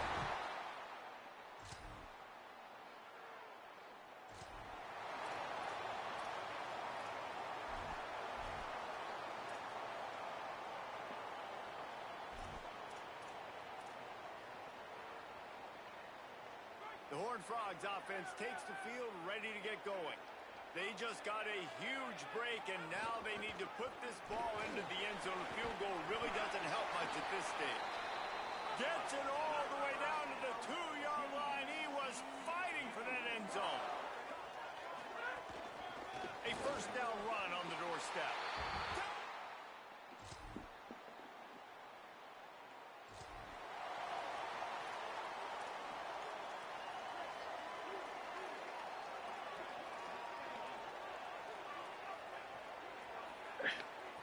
They'll start this drive going to the air.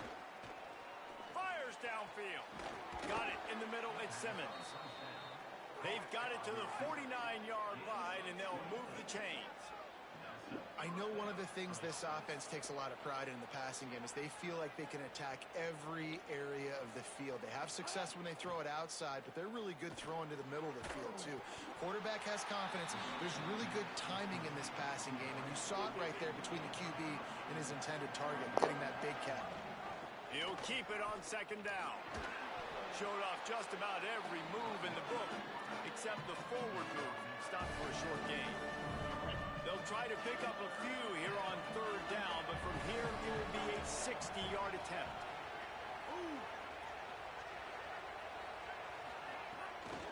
They'll try to power their way ahead. There's some room. They'll finally get him on the ground, but not before he makes it to the 30 and gets a first down. And the Utes are rolling down the field. Looking to throw, it's Dampier. Hey! Big play, stopping the drive. Trying to take it back.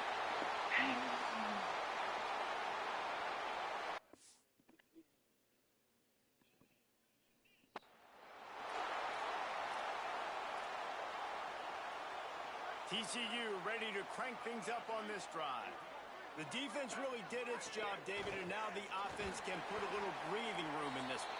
Yeah, breathing room would be great, but it's nice to know that you can depend on your defense. Coming up with a big stop, Jesse. I still got the lead. I'm still in a good spot. And, David, you'd love to be able to pay off that defensive effort by closing this thing out, putting a beautiful drive together here when it matters most. At this point, the defense has little choice but to sell out to stop the run on 2nd and 7. Drag down, but they'll move the sticks for a first down.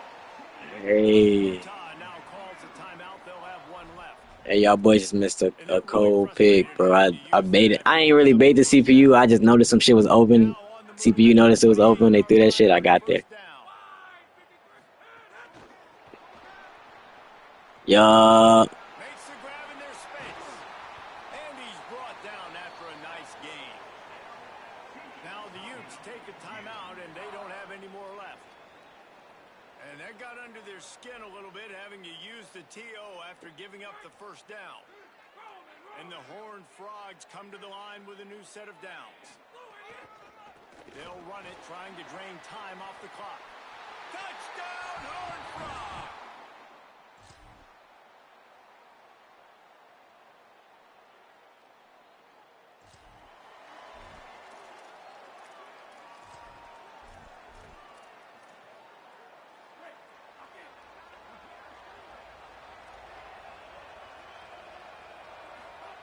They're going to throw it to start the drive. The quick out.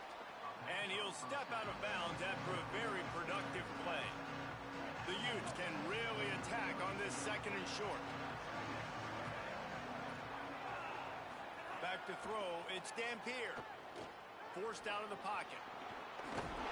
And he earns a first down, and boy, did he earn it after taking that lift. A offense rushing to the line of scrimmage. Clock is stopped for the first down. They'll try to get it off quickly. He's got it.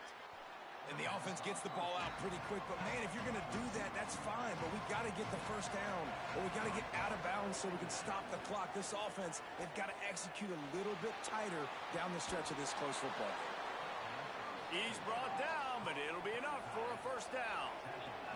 Everybody has to be set. They have to get it off. And I'm loving the command of this quarterback right here. You can tell he's not worried. He knows his answers. Oh, he's got some space. They'll ride him out of bounds after the good pickup spotted at the 25-yard line. And the Utes, after moving the sticks through the air, come to the line. Looking downfield on first down. Looking down the middle. A strike downfield. And he cruises.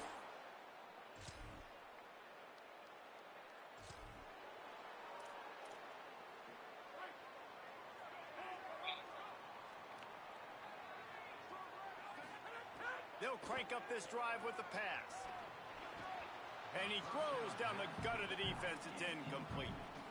And this offense has another opportunity to put a scoring drive together. They've done a really good job, man. Their defense, yeah, it's been okay. Like, giving up a lot of points. Now they're in a situation where can you be clutch? Can you come up big in a 2-minute situation when you really need to? The Horned Frogs want to pick up the tempo. To the air on first down. Well, there's no doubt where the quarterback's going to be looking in this 2-minute situation, trailing in this game. Tonight, time and time again, he has been feeding this guy the football, already over 100 receiving yards, and he comes up with another big play for his quarterback on a 2-minute drive.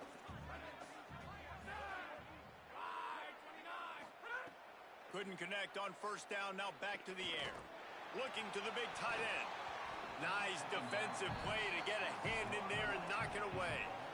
And this defense is doing exactly what I would do. Like, bring in more DBs, like rush the passer and play the pass. So how is this offense going to take advantage, make some plays, because they've got to do it now.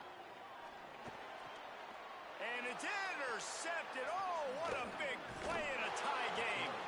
It's the plays like that.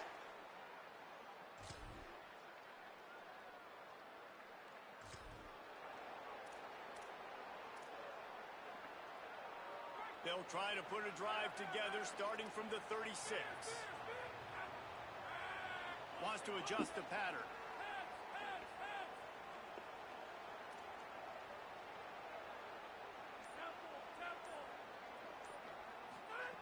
Looking to throw on first down.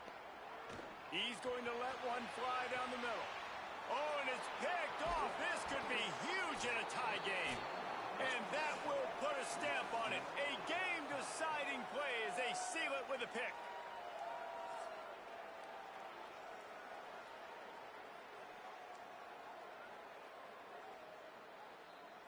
All right, guys, so here we go in overtime. And just to refresh everyone's memory, alternating possession starting on the opponent's 25. And you want to play defense first because you want to know what you need. That's a key philosophical approach for most teams when it comes to overtime, David. Yeah, and remember the rule change a couple years ago, too, and the second overtime and two-point conversion. So all this stuff is situational type football that you better have worked on throughout.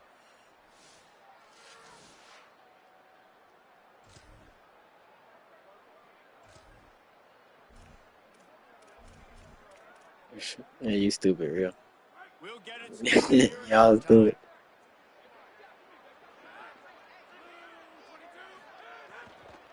From the gun, the running back has it. Got it into the red zone, dragged down at the 18-yard line. Now, when I'm in OT and I start to get in this territory, I gotta be thinking touchdown. Like, what are my plays that I can go to now? I ran the football. I showed a little bit of conservativeness. Now I got to take advantage of a shot out wide. What's my best go-to play in this situation? They get him stopped at the 5-yard line, but it will be first and goal from there. He'll set up to throw. Looking to the end zone. He was open, he had it, and he dropped it. Would have been a touchdown. Instead, it's second down. They'll try to dial up a better one this time on second and goal from the 5. Looking to fire. Lets it go to the end zone. Touchdown!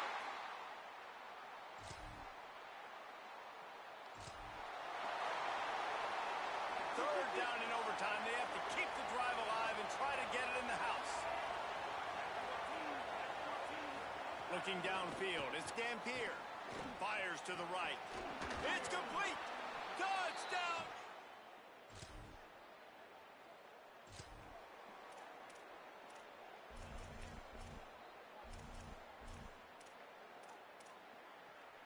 First down, and they'll win it with any kind of score here in overtime. Out of the gun to give to the back. Defense right there to stop him in his tracks, and they get nothing on that play. They got nothing on the last play. It's 2nd and 10. Back to pass. Throws for the tight end. Oh, and this one's picked off. A huge overtime turnover. And the takeaway will put the finishing touches on this one.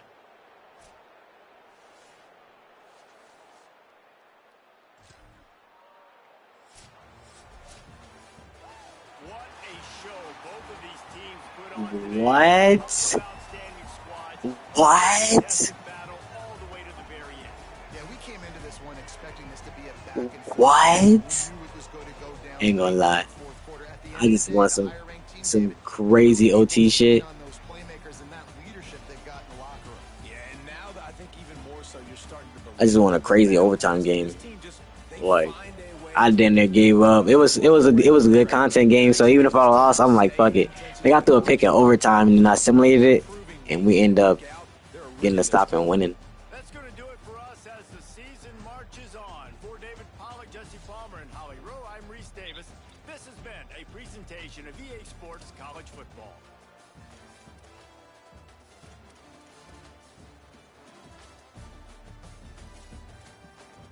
It's crazy in college football and Madden. It's like it's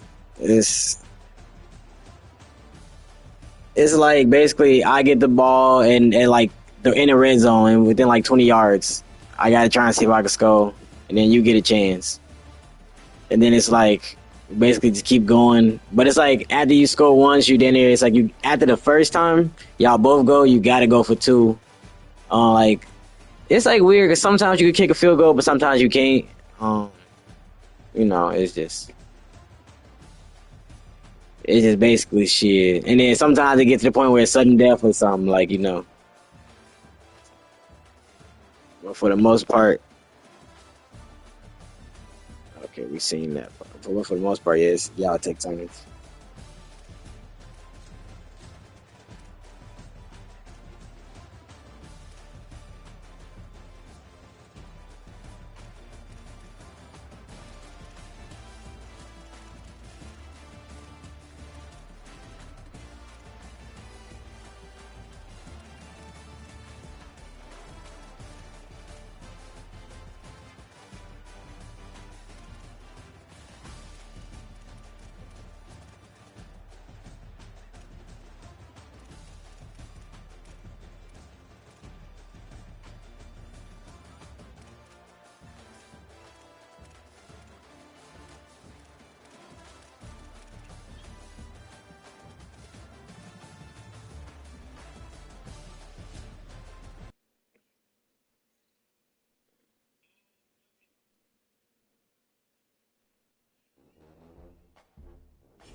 W.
Emiliana, it's been so long since you text me.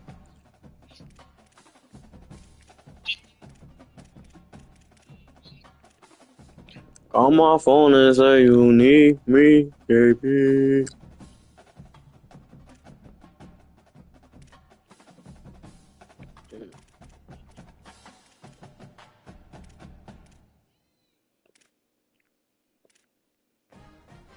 Pull up Maybach.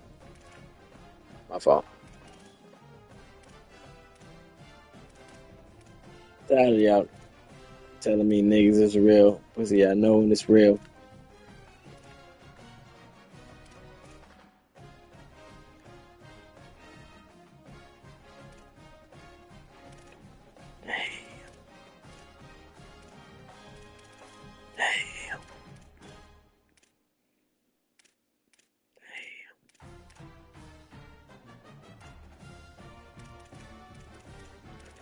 For real. My fault. I need to not be loud. My son is sleeping.